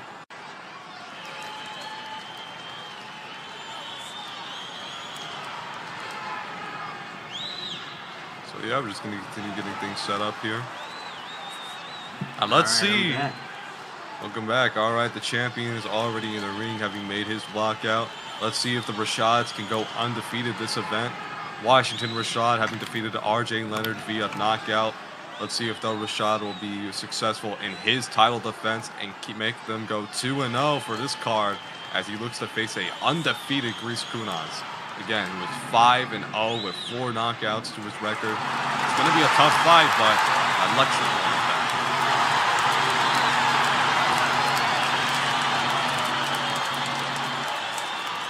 Yeah, man, most definitely. This has been completely electrifying, and it's been one hell of a ride now for this event. Very unpredictable. I don't know who can win this. I'm very unpredictable about a lot of fights, actually. I'm starting to get a little bit of ball knowledge from some of these fighters and starting to understand, you know, how fighters fight, what some of these fighters are, and their personalities. Exactly. The more you watch, the more you learn. And we have...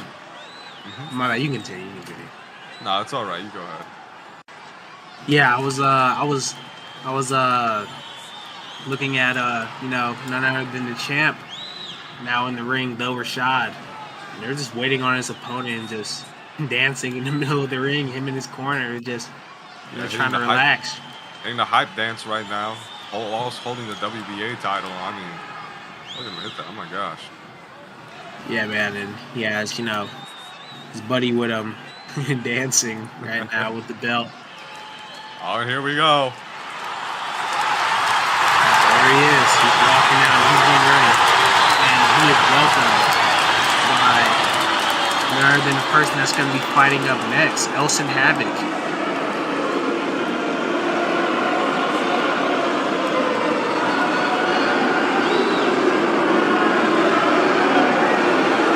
He's making his way here into the octagon. A very questionable. Not sure what that is, but I'll be sure to stay away.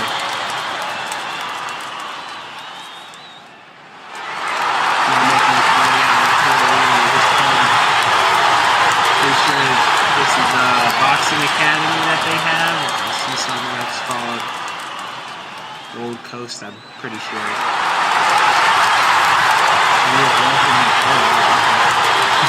Alright, Asia gang then, alright.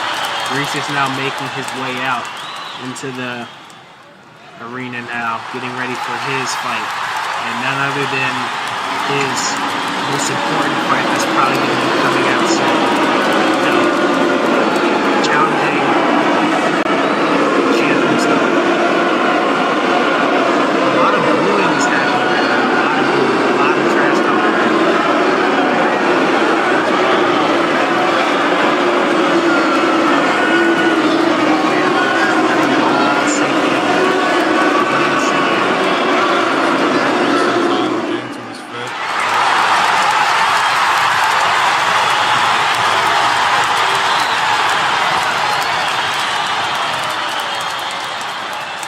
Yeah, we don't know how this fight is going to go. Both fighters are skilled in the pocket, out of the pocket, counter shots. We don't know who's going to, you know, show signs of slowing down.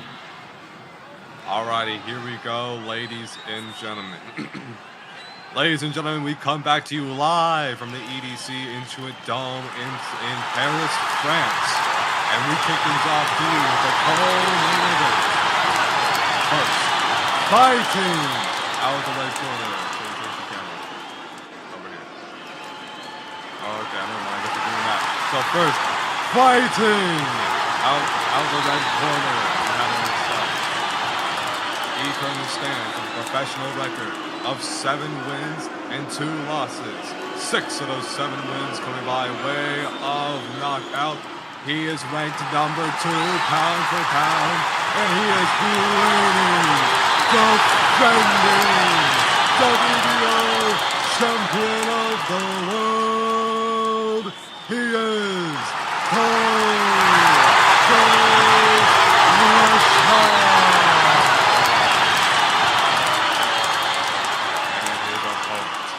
fighting out of the red corner. He stands with a professional record with 5 wins, no defeats, and 4 knockouts. Currently ranked number 6 pound for pound, ranked number 3 in the WBC, WBA, IBF, and WBO organizations. He represents Thailand, known as the Pride of the Asians. He is Greece, the Onion,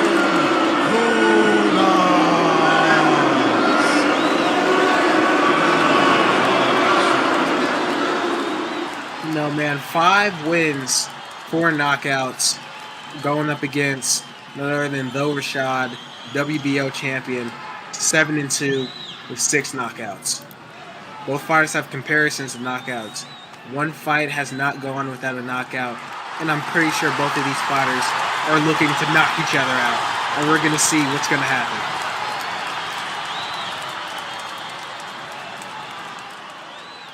They have him as an underdog this fight?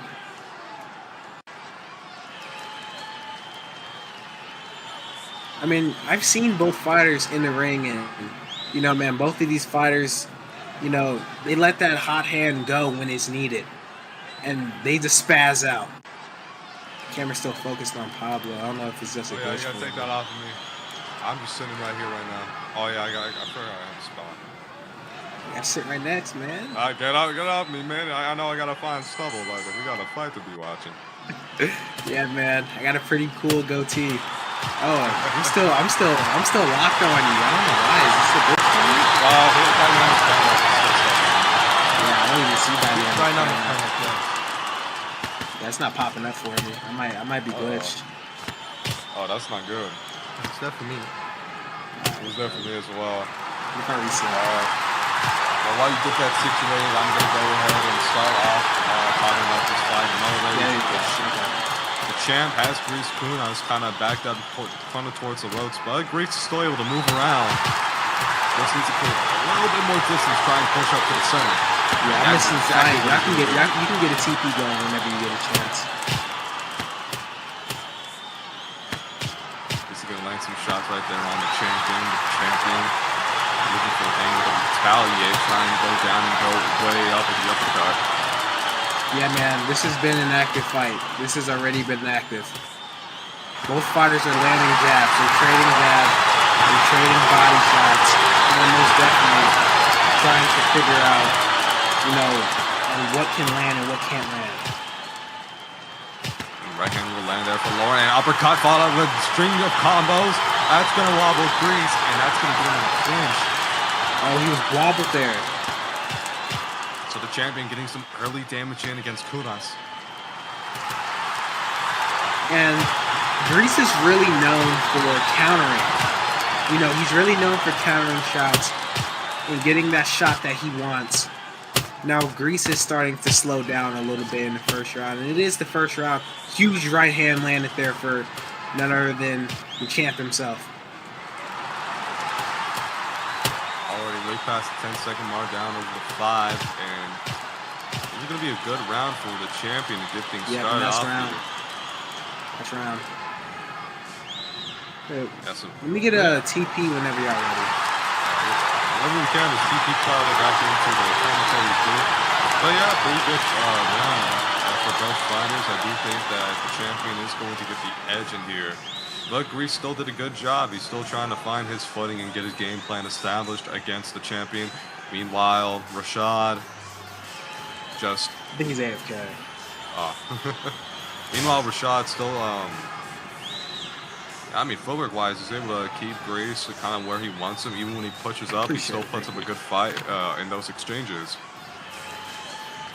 So, I think his goal really is to try and make him feel as uncomfortable as possible whenever Greece tries to execute his game plan. And that, in turn, executes Rashad's game plan and opens up big opportunities.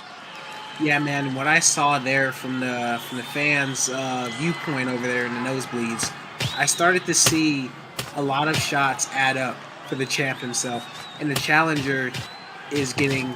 Oh, and the challenger has caught the champ. Big shot right there from Greece. Champion's gonna flinch. Yeah, champ was on ice there.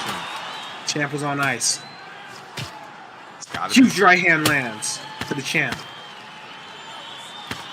Yeah, stuff that uppercut there. Both fighters do. Yep, another right hand landed there for the champ again. And another one. Honestly, I think. And another right hand. Yeah, in the case where both of these fight. Oh, Greece gets caught there. Wobble. Champion trying to go in. Yeah. And that right hand, like I said, like 5 times. My bad, Pablo. That right hand just kept landing. Again, because the right hand seems to be the moneymaker for all of these fighters. It's so efficient in doing its job. You get the jab established, sets up the foundation to go for big punches. It's just the right straight, the hook, the overhand, or if you want to go down low. It's so versatile. Yep. And he ended up ducking that right hand there. Oh, good awareness there from Greece. He knew he was going to throw that right hand, and he ducked over, but he just landed another one. Good combination work there from the champ.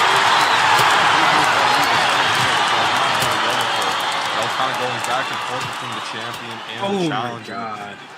The champ is just stopping these shots that Greece is throwing. He's weaving all of them, and he is avoiding all of them. You see the footwork I'm seeing right now, Pablo? I am seeing it quite indeed. This is amazing. We love to see it. We absolutely love to see it. It seems like we get past the 10-second mark again, once down to 5, and we're going to be... Oh! The right hand catches him! Underneath! What? Out of nowhere! Is he getting up? Oh, he's up, he's up. Yeah, he's up.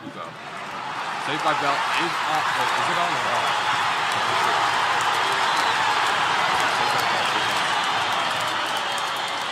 It was on anyways? Okay. It was on.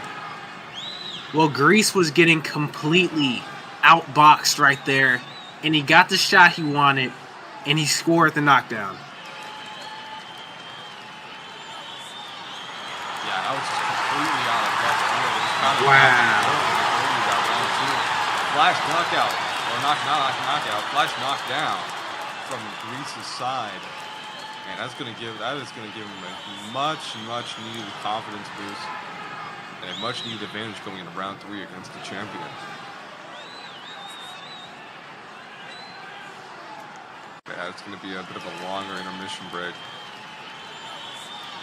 Yeah, really, man. Really and we have Chad Johnson now in the middle of the camera holding the belt. Just kind of showcasing it off. Yeah, Both man, fighters are ready, and we just gotta wait for this time to get fixed. I think he was just trying to be a ring lady. Who knows? Always love to see it. Woo.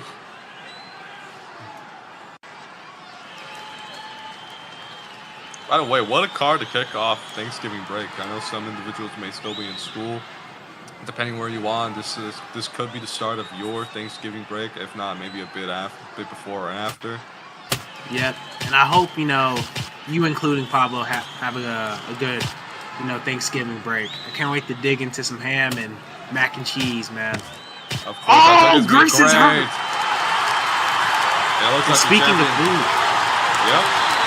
Speaking of food, I mean, it's like Rashad is just giving him, the mac and cheese with turkey and ham right there with 3-piece. Right, and Greece is starting to eat those up, but if he eats too much, he's going to get into that food coma, and down he goes.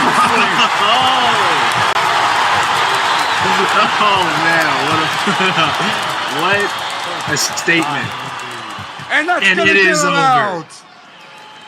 And it is over right there. Like he's food coma. Just like that, the champ himself though Rashad has lived up to the words, and he's got what he's wanted with another title defense here. And a right hand that was cooked up by the great hands of Grandmama sends him down with a food coma, and he won't be thinking about that title anymore. Yeah, man, I would save some for leftovers, but I don't think he's going to be taking anything home tonight. No leftovers, no belt or anything. What a performance from both fighters, and what a performance for none other than the champ himself. They are gonna get a quick review to see if that was a full 10 count. I think it was, but we'll have to see. But regardless of the results, Grease did a relatively good job. I mean, I did not think that was going to be the punch to fully knock him out. But if this is the case, then of course, very unfortunate. I don't think this knockout loss should take away from how good of a fighter Grease is, though. He has technicality, he has footwork, and once more, he has the power to be a possible future good champion. But right now, this may not be the case. I mean, yeah, man. This was amazing. This is what I like to see from both fighters. That was an amazing fight. I like to interview both fighters, actually. Starting with the champ. First, let's head over to the official announcement. Right, referee calls a stop to this contest. 1 minute into round number 3, with your winner by knockout, and still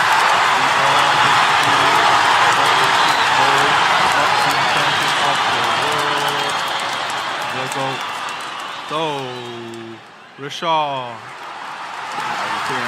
Let me get a mic stand. Now we're gonna head over to Cloud for the official interviews with both fighters, starting off with the champion himself. Oh, he's making his own statement here. Okay. Showing some respect to the challenger. I mean, he's a great fighter, and the champion himself understands that.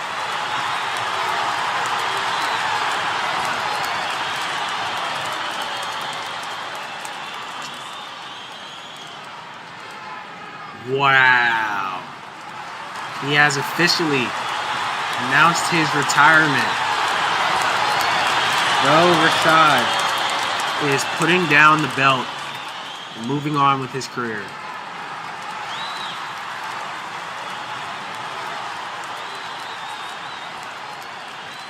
Man, I didn't expect this at all coming from Though Rashad.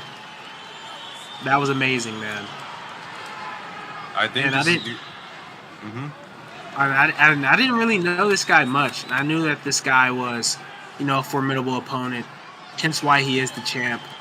But man, Taurus really hates to see someone like this go, especially someone who is able to put a master class of a performance here in the ring.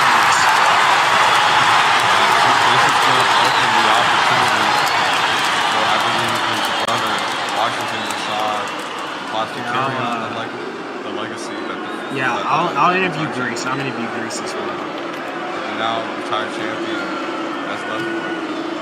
The striker, Washington Rashad, will continue the legacy, and the Rashads will continue to live on in Taurus over the absence of Tho. Yeah, man, I didn't expect this guy to retire at all, but I'll be interviewing Grease right now. Yeah, let's get Grease here. All right, I don't know if he's joining, he wants to get brought up. Here we go.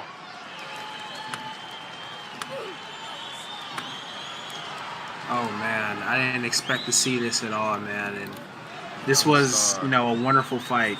Someone like, the man himself leaving has to, break Taurus' heart completely, but we're just waiting for him to get brought up right now. He has his hand up.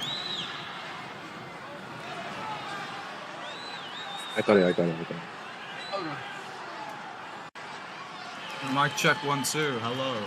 We can hear you, man. Hello, Grease. How you doing today, man? This is No Clout speaking here with you today, man.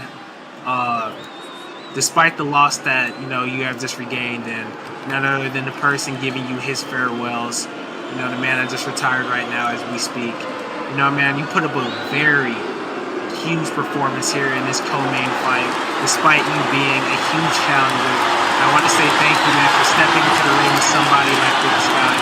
And as myself as a commentator, I love to see young stars like you shine. You know, what's next step for you? Would you like to take a break, or what do you have in store for you right now? No, I'm just looking to fight again, but this doesn't really matter. I mean, I got unlucky. It's been the same thing since V2. I drop once, I beat my opponent, I smash them, and then I get dropped. And lose by It's RNG, and I'll kill the RNG. One thing though, this fucking pedophile groomer godlyism is in my private messages. Ban this fucking pedophile now. He has groomed 2 women in this fucking server. Ban him from the server permanently. He's a pedophile. He is 22 years old. He needs to get a fucking job. Get this pedophile groomer out of my fucking messages. Fuck him. Shades of Tyler Fertitta. Shades of Tyler Fertitta, for those who know who that guy is. He's trying to talk to me. Oh, this is what you get for betraying those who are nice to you. Cunt, you're a fucking groomer. You talk to little girls. You try to fuck little girls. Oh, well, okay. All right, Grease. A lot of words there. Yeah. Okay, you're right. All right, moving on, man. Next question. Final question. A lot of words that you just said right there. I would like to move on now and ask one final question for you. You know, man, you put up a very huge performance, and I don't think you should be slowing down at all, especially the performance you put up against a champ who has just vacated. Would you like to try and seek for another fight, and what's your move, man? What do you plan in your career right now? Wiki Dennis, I'm calling you out, bum. You're nothing without jab spam. He's right in front of you.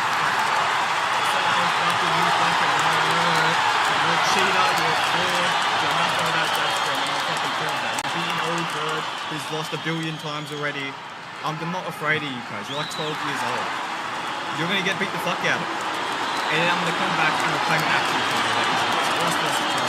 He's a good fighter, he caught me. It happens. But he's talking I have to you. no doubt I'm gonna beat him. I mean, right there, man, you have called out the man himself, and that man that you have called out is right in front of you. Ladies and gentlemen, give it up for both fighters, Del Rashad and none other than Grease.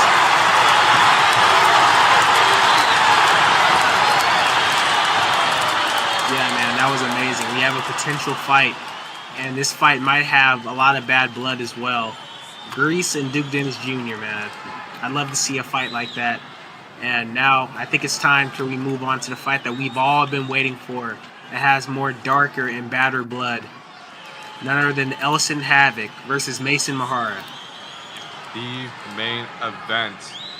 Finally, it's finally come time. Woo! Can't wait for it, man. Can't wait for it. Oh, man, I can't wait too, man. I really can't wait. You know, man, this is a huge, fight that people had been waiting for, man. It's finally going to crown us a new WBC champion, because currently the title is vacant. So whoever wins this will become the new WBC world champion.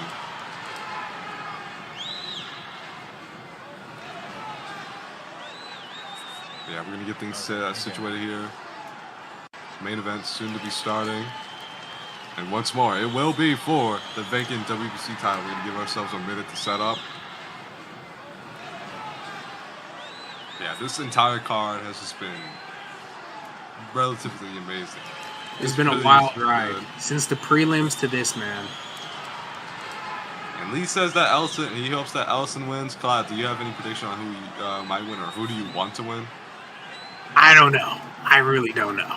I mean, the aggressor seems like it's just been Elson Havoc, man. And Mason Mahara has been quiet. He's been quiet. He's been, so-called working on his craft, trying to find out what he can do to be able to become the champion. Both of these fighters are hungry. Both of these fighters are trying their best to succeed in their career to reach the goal, man. And Elson Havoc has just been, chit-chatting. He's really been chit-chatting. And I mean, that's something that he does, you know what I mean? And a lot of fighters, and like what Lee just said about Mason Mahara being very humble, man, it really doesn't matter once you're in that ring. And it's all up to whoever can touch the goal first. And we're going to see here in Paris today, Elson Havoc versus Mason Mahara coming up soon to y'all. And this is a fight that we've all been waiting for. Yep, the lights right, the stage is set, the ring is ready to rumble. All that's left are the two fighters, and the action begins with the opening round. Yeah, man, I can't wait, man. This is gonna be a huge fight, man. So yeah, I'm still giving ourselves some time to set up for this main event. Yeah, man, this is gonna be a huge fight that we've all been waiting for, man. And I can't wait.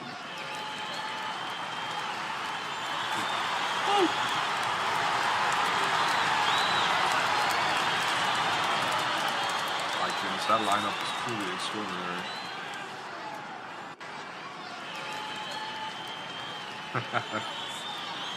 Yeah, man, I have a huge smile too. I mean, we're all smiling right now.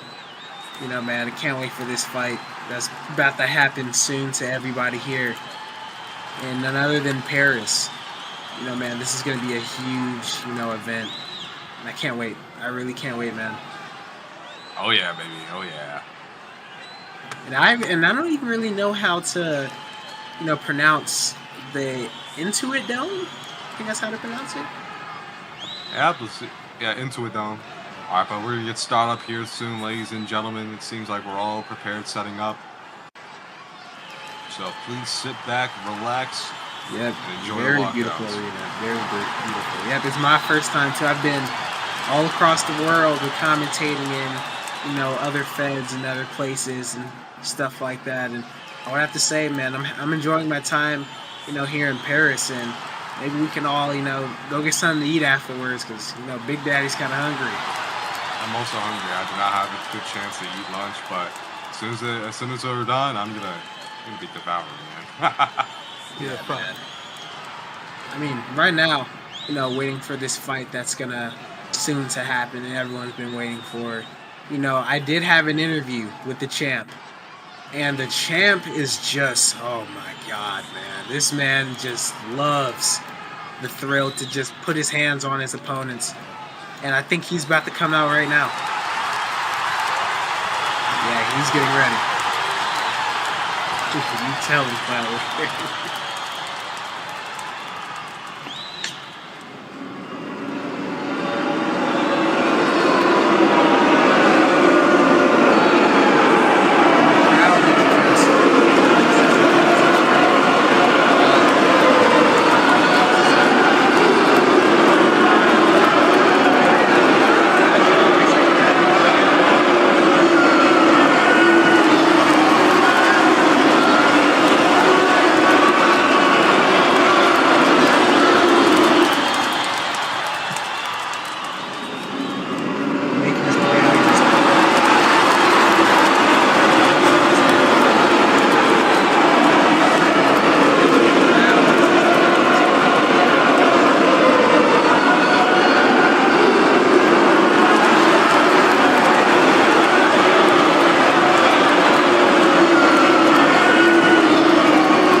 Nelson Havoc now, entering into the ring now. As far as walkout, I feel like the fans have carried this walkout completely with the amount of booze that he's gotten. And that just shows the electrifying thunder that he brings into the ring. And, he's saying that he's fueled from the amount of pressure that he's getting. And we have none other than the man himself, another formidable challenger, making his way into the arena. Mason Mahara, man.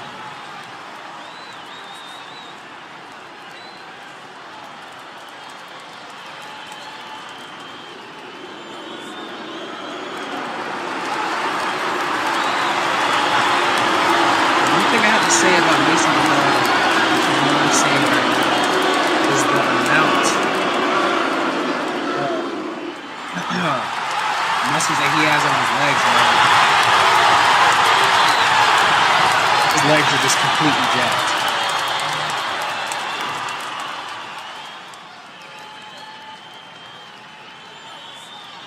Yeah, and the crowd is actually just cheering this man instead of what we saw, which was the exact opposite with Elson Herrera.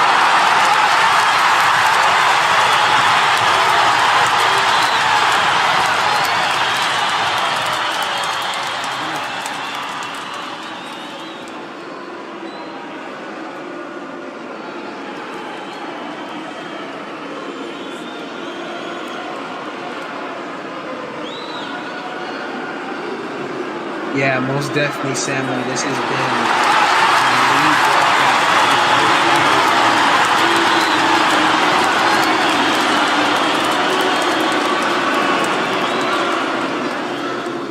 The darkness and the light. Yeah, man, I don't know who is going to reign. I don't know who's taking over. The darkness and the light. But we're seeing it right now. It's getting chaotic already. Yeah, it's already, man. Trash talking from both corners.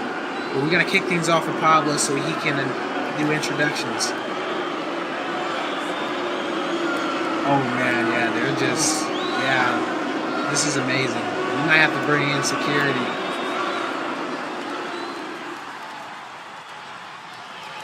Alrighty, well, let's get things set up here. Oh. Alright, there we go. Corners out now. So here we go, ladies and gentlemen. We come to you live from Paris, France, inside the Intuit Dome. And this is time now for the main event.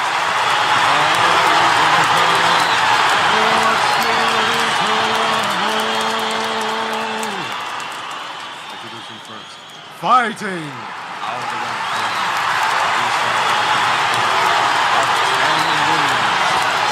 Losses and 2 no contests, with 8 of those 10 wins coming by way of knockout. He is your former WBC World Champion with number 4 pound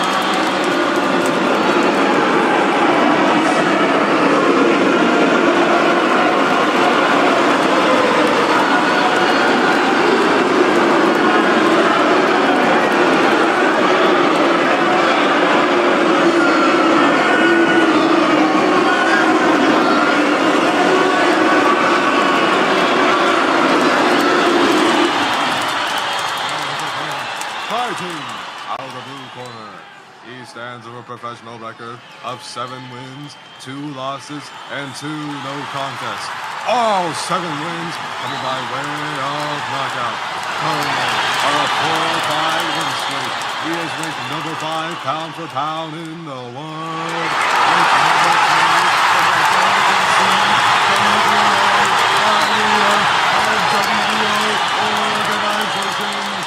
He is Mason Bullet Muhara. Your referee in charge, Super. Dude, this fight is going to be...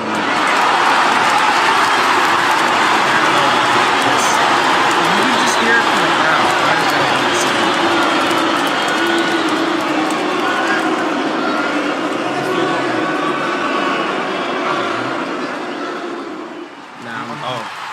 Still locked in. Oh, yeah. We're gonna have to hit dynamic camera if we can. I don't know why it's like that. The fire's got to go to the center of the ring. I have to go for referee. I don't think they can see, man. Oh, yeah, they probably can't see.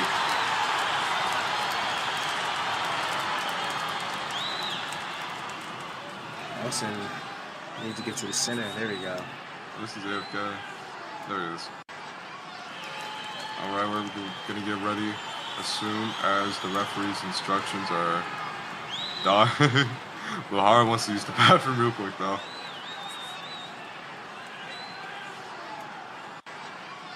But yeah, ladies and gentlemen, the scene is set for the biggest fight of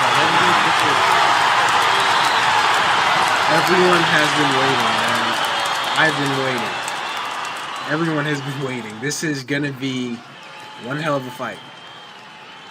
Before we continue, Muhara's gonna quickly use the bathroom. Alright. Mason taking a little bit of a key break. both fighters are ready. They will take out their gloves. I don't know who's sounding the bell, but we are not ready. Yeah, I really hope Mason Mahara does wash his hands. That's one thing I have to say. Right, if he doesn't have clean hands, how is he supposed to get ready for this fight? Hope he's back. That nigga did not wash his hands. Yo, I don't think he washed his hands. He did not wash. Are you ready? And here we go. Round 1 of Elson Havoc, Mason Mahara. They are already going at it. No rest for the road, even though he just came back from the back. Mason Mahara coming straight out of the floodgates with huge swings with several hooks in consecutive motion. And dirty hands as well, despite him not washing his hands. I mean, one thing I have to say about both of these fighters is that they have been waiting to put hands on each other, and just like that, they're keeping it in the center of the ring. No outboxing, just straight personal and bad blood already starting to get out in the ring. And they are just starting to just put so much pressure on each other. And Havoc has to be a bit careful because if Mahara gets a cut open on Havoc, he's going to just quickly take off his gloves and then rub his hands all over that cut. It's going to get infected.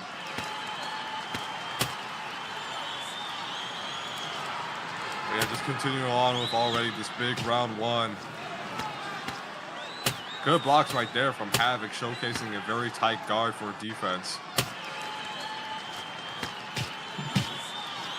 My goodness. Good counters from both fighters. Mason Mahara landed a good right hand there. Both of these fighters have just been waiting. So much trash talking. And it has all culminated into this one huge fight for the main event. Both fighters got a lot to prove, and a lot is on the line with the WBC vacant title being up for grabs for both these gentlemen. Past the 10-second mark. Uppercut lands from Mahara. Havoc returning with his own right hand.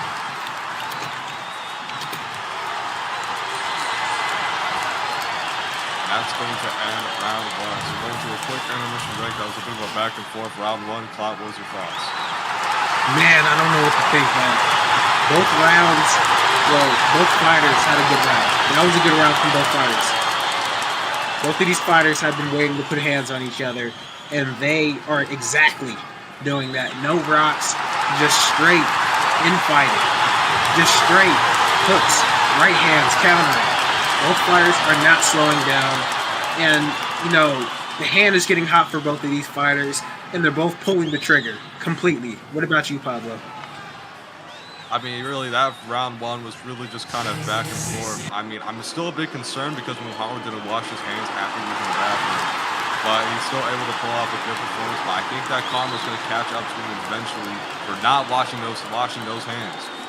But, yeah, those hands are dirty.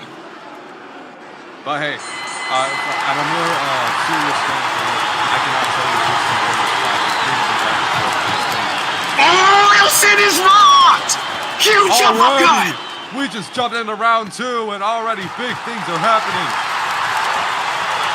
Elson is still moving forward. Still putting on the pressure despite what just happened. Mahara letting the pressure get to him as he continues to kind of back up right into the center.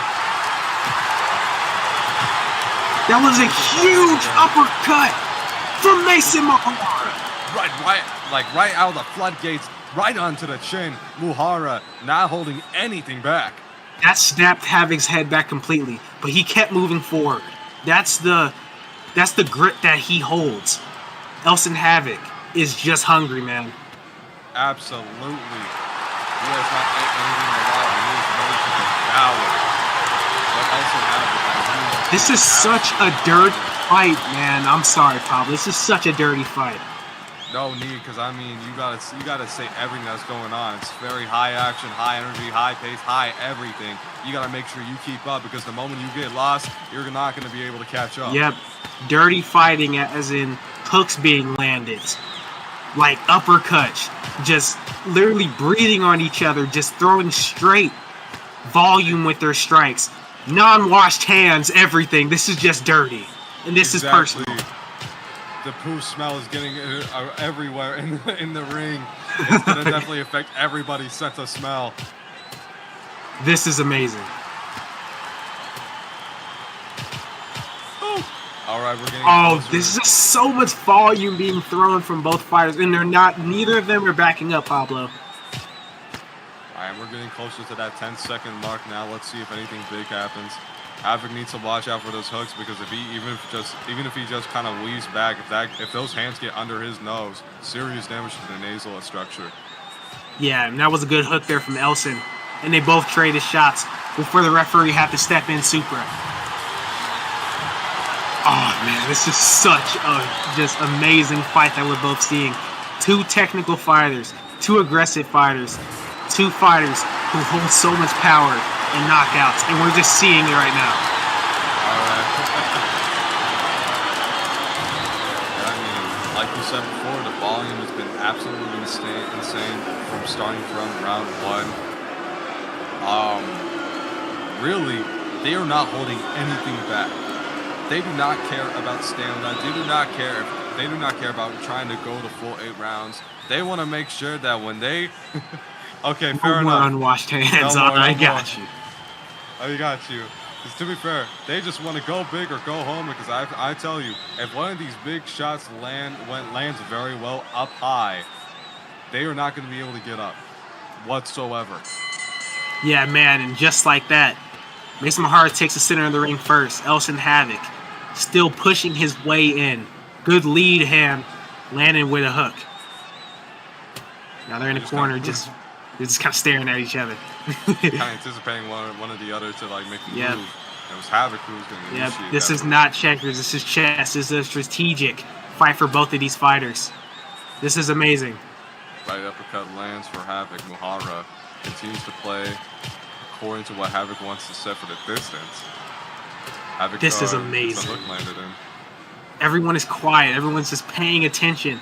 Everyone has just been waiting for this fight. So much trash talk has happened. So much. Because a fight like this requires such pristine focus. You let your eyes go for even 1 second, you're gonna miss something big. Yep.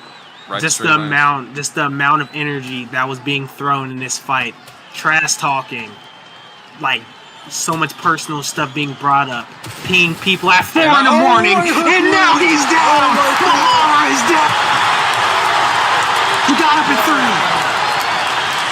Mahara's back up. Right back to the action. Muhara sustaining significant damage from that knockdown, and Elsa Havoc knows that well. He's gonna be waiting for the opportunity, waiting for the chance to get the counter. Whoa, what happened? I think Havoc got bugged there. Whoa, Mr. Mahara, what is he doing? What just happened?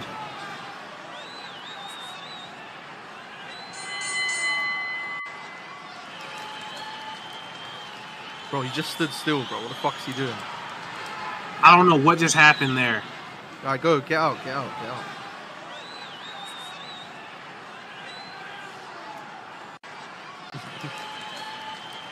Yeah, now Elson is starting to get into an argument with the referee now. A little bit of jokes being thrown out. 30 seconds left in the third round. Shaking And, it. oh, whoa, what is going Bro, on? what the fuck is going on? Are these guys dumb? Elson just unequipped it. What are they Now doing, Mason bro? is unequipped What it. are we doing? There's 28 seconds left. No, I'm giving him a warning. Both of them just unequipped it. Elson ended up shaking his little thingy and then unequipped it, and then Mason did that after he did that. Alright, get out the ring. Get out the ring. We have 5 remaining rounds and just 20 seconds of that third round. For those who are now tuning in, Mahara ended up hitting the canvas and got up at 3. And Elson is just pushing the pace on Mason Mahara. Huge counter shots from both fighters. No, he hit the ground! Down again. Muhammad is down! Yet again! 6, 7, 8, 9! It is over! Elson Havoc is your new champ! Did you not say 5-0? 5-0. Oh, Saved by Bell, man. Saved by Bell. Oh. Saved by Bell is on. Chill out, man. Oh, I forgot all about that. Forgot all about that. My apologies. I forgot all about the Saved by the Bell thing. Nah, that is jokes. They all just fucking storm the ring. That's what I'm saying. That's just the amount of energy is just bewildering for this event.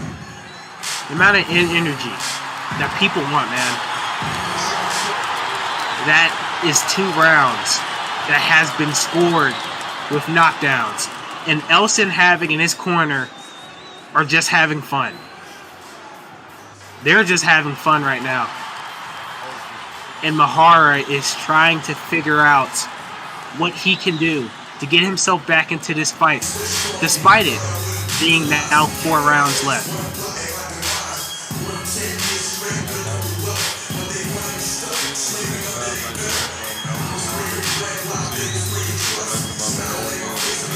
So much trash talk from Elson Havoc. And what I like about fighters like Elson Havoc is that he backs it up. Just like how he's backing up his little rump. Oh, he's down! Huge right hand! Huge right hand! You cannot make this up. And he's out for the 10 man. And it is all over! Just like that! A huge finish for Elson Havoc! Just like that, we have our new champ.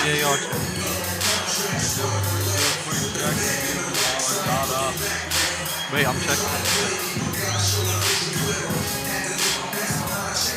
That is just bewildering. Oh man. Oh man. We have our new WBC champ. But he was up? He was up.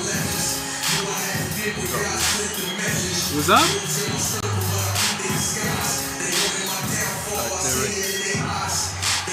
Oh yeah, he was up. He was up. He was up. Yep, he was up. Yeah, this is not looking good for Nuhara. Just right off the bat. Yeah. Even though he was up, he is in pain. And he is just talking trash as we speak. And he is down again! Will he get up this time? Will he get up? He's up! And he is going for it! Wow! He's way too low. He is so hurt.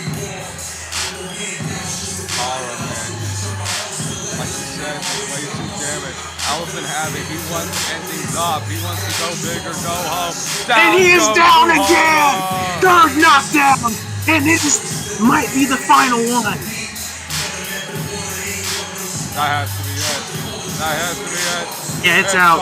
It is all over. And ladies and gentlemen, we have a new WBC champion. The former champion regains his rightful glory as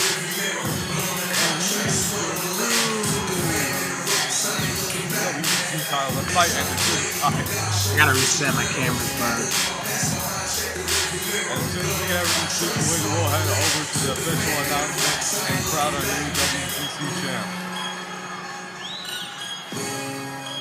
Yeah, let me get a TP whenever y'all get done. I can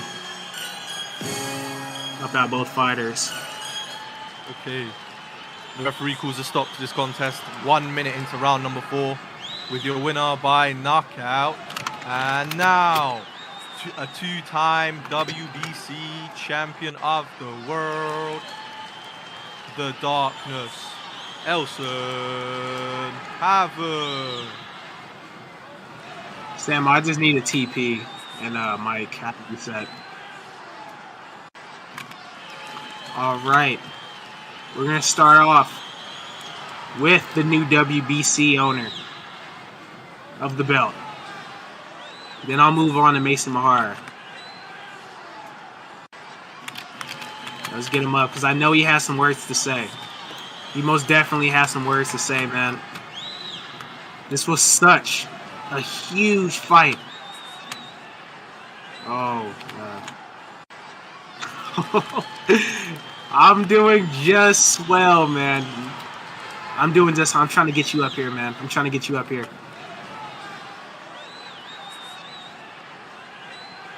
Yeah, man. I know you have some words to say. I know you got some words to say, man. Sorry. You there, man? Oh my God! I told you. You can't stop me. All right, say what you're gonna say. Sorry. Oh man, no, you're good, man. This is your night. This is Yes, sir. dang. This is specifically your night, man. WBC. Let's give it up for him, man. WBC world champion here in Paris, and you completely did what you wanted to do, and you got what you wanted. Hey, I had just gotta say an something real interview quick. with you. Oh, I gotta say go something ahead. before you start the interview. I gotta say something thank you for the words. But I just gotta say something. This guy, he's nothing. I told you this. For a whole week straight, this guy's nothing. Oh, He's not gonna do nothing to me. Jesus. I'm at green HP right now. This guy can't touch me. I'm the best fighter in this fucking league. Everybody should know that. Though, What? you retired for a reason because you're a pussy. You know I'd kill you, nigga. That's Oh, why you retired. okay. You better get out of my ring, Alright. pussy. Okay. All right. Get All this guy right. out of my ring. Hey, get this guy out of my ring. Right now. Whoa. Relax, Get this guy out of my relax. ring. You almost I hit killed me this there. guy. Hold on, Hey, relax, unretire relax. right now. Let's fight, bro. Unretire right now. I'll get that double belt from you right now, easily. All right, anyways, say your question. Sorry. This guy just pings me off. Washington's dog shit. I 40-31 him. Get Okay. him out of my face. All All right, right. apologies. No, Get you're him out. fine. You're Get him out my fine. ring. Okay, look. Whoa. There's so much is going on right now. So much. Let's go, though, right now. No! Relax. Big chest, nigga. Relax. Ah! Oh, he's Alright, let's dead. go. Oh no. Get wobbled, say less. Hey. Whole ass nigga. Fuck you talking about? You don't know who I am. All right, let's go right now. Oh, Interview. Sorry. Interview. God. Interview. Bro, why is interview. Snow still in Apologies. the ring? Interview. I don't know what just happened. Okay, I think I need to get brought back. My bad. Cloud's dead. All right, I'll get a mic All right, again. let's hurry my this bad. shit up, boy. Let's hurry this shit up, boy. Okay. Yeah, let me get a mic. My bad. All right, my fault. Hey, back up real quick. Free Yuka. Back up. Go here. All right. Apologies. All right. All right, no. You're fine. Don't worry about it. Trying to get a mic right now, but yeah, man. Just like that, you did what you wanted to do that fight, and you most definitely got what you wanted. You know, man. And I had an interview with you in the gym. Had a word with you after I saw you sparring. You know, man. And you said this will be your easiest fight. Your easiest say fight known to man. You said that you were going to get what you wanted. You said that you were going to get whatever power that you had, and you didn't care that this guy had a lot of knockouts. You know, man, and you said exactly that. What is your plan now moving forward and being the champ? As I've said for the past 5 weeks in a row now, I've won 4 fights in 5 weeks. And you know what I've been saying every single time I won? I'm going to become the unification. I'm going to unify every single belt in Taurus. I'm going to become the true darkness of this fucking league. And that's what's happening right now. 4 wins in a row, 4 knockouts in a row. Nobody can stop me, nigga.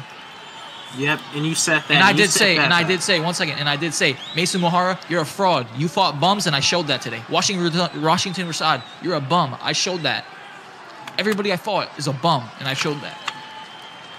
Yep, you exactly said that, man. And you have said much more than that as well. Especially the fact that you have had now 4 fights and you haven't lost a single round till then. That round one was a little bit muddling the line between winning and losing. But that does not matter. Today. I definitely did not lose any rounds today. That's on. Hey, can we get the judges' scorecard real quick? Can I see what the round was? Who won round 1? Because I know everything after that, I won. But round 1, we could say it was close, but I definitely won that. No chance I didn't. Yup, exactly. Well, I mean, yeah. Right there. Yeah, okay. That's That's another debatable. undefeated game, bro. Another undefeated. I fair. haven't lost a round in 4 fights. Who's doing this besides me? Nobody. Well, I mean, yeah, man. You had exactly what you wanted that fight. And you kept saying it over and over and over again. Pinging the guy at 4 in the morning. Other than that, you know, man, this is exactly your night. And you got into whatever you wanted. And you got whatever you wanted. Exactly. So, man, I would love to say thank you so much for being in here and Yup. having a chat with you, Elson Havoc. Yep, thank You you. know, this Cloud, was bro. just amazing to see. Hey, best commentator in the game right here with Pablo. This guy right here, everybody. Give it up for him. Cheer, cheer, cheer. Oh, That's my man, G Cloud I right here, bro. appreciate it. But all I want to say before we end this, because you're probably gonna end it right. Yo, Shout out everybody that was with me today. My bodyguards, you know, W-Mans, AB, Free Ukra, Mason Har, your pussy, Tho, your faggot. I love everybody. Grease, unlucky you lost tonight. That was just RNG though. You should have won. Tho was getting battered, but hey, happens. hey, Pablo, it's my turn. All right, we'll give you the mic because you need it. All After right. you got fucking Well, brutally just knocked like out. that, ladies and gentlemen, Elson Havoc, your new WBC champion of the world. Yes, sir. Here, I want to get a few words with Mahara, if that's okay. Yo, All right. Here, you can step into the camera with me, Mahara, if you'd like to. Would you like to step up on BC? listen, I can't. Yeah. Oh, he's here. Never mind. Yeah. All right, ladies and gentlemen, I'm with the challenger, one of the challengers here today who ended up getting defeated by Elson Havoc. Mason Mahara here now. Despite you ended up getting completely outmatched that day, and like you said, you were completely classed, and that is okay. And that's why I like to commentate here for fighters like you who are growing into the sport. And none other than that, man, I don't care if you have lost, you're still one hell of a fighter. And one thing I like to say about Mahara is that he keeps things humble, and I know you're going to bounce back for this. What do you have to say for this, event that just happened? First, I'm a good sport, so I'm gonna say congratulations to Elson for beating me. But there's another thing I want to speak on. To the 2-0s and these other bum ass niggas in here thinking they could beat me because he did, nigga, you're crazy. So I would bro. Another thing. I feel like I wasn't on my game as I usually am. I haven't trained all week, but still doesn't take away he won. But I will be coming back for a belt. I don't know if it's WBC or something else. But hey, all these other niggas are ass as fuck. Stop saying why did I get a belt fight? None of you niggas could beat me. Ryland, you're fucking garbage. Tried to train you. You lost every fight. You lost every fight, bro. You fucking suck. RJ, you already got your ass beat. Who else? Illy, I beat your ass twice. So let's not talk about all the people that are talking shit in the crowd and they know they fucking suck. They're in the crowd for a reason. You know what I'm saying? But yeah, good shit to you, Elson. You beat me. Congratulations. I will no longer be talking shit. That's how I beat you again. Well, I mean, man, despite all the trash talk and bad blood that has happened, there are many people, like you just said, who can't make it to what you have done and who can't be able to get a title shot like you have. So that's already enough that needs to be said about Mason Mahara. Despite you not getting that title, there are people here who haven't gotten that title at all. And I would love to say, man, it's good sharing the ring with fighters like y'all and to be able to commentate. Ladies and gentlemen, let's give it up for Mason Mahara. That was amazing, man. That was an amazing fight from both fighters. And not just that was an amazing card in general. All of those electric fights to top it all off with a huge main event. I mean, what more can you ask? What really more can you ask? I don't know, man. There's a lot that needs to be, said. That was an amazing fight from both fighters. And an amazing event. An event to come back to. An event to come back to completely. And, man, this was just amazing to see from both fighters. Ladies and gentlemen, Mason Mahara and Elson Havoc. And I think we do need to wrap things up, Samo. Yep. That was Alrighty. just amazing. Well, ladies and gentlemen, this was officially Taurus 34. What an event that was. Truly, truly great. I'm Pablo Morsi, joined by Clout and Lee, and we appreciate you guys for taking your time and joining us for this wonderful event. Stay safe. Yep. Stay safe. And for those who are still tuning into the event, we have, the Rookie Ruckus, an event that's still going on for those who want to keep watching, the boxing sport. So I hope everyone has a great one. And as always, keep your stick on the ice. Keep your stick on the ice.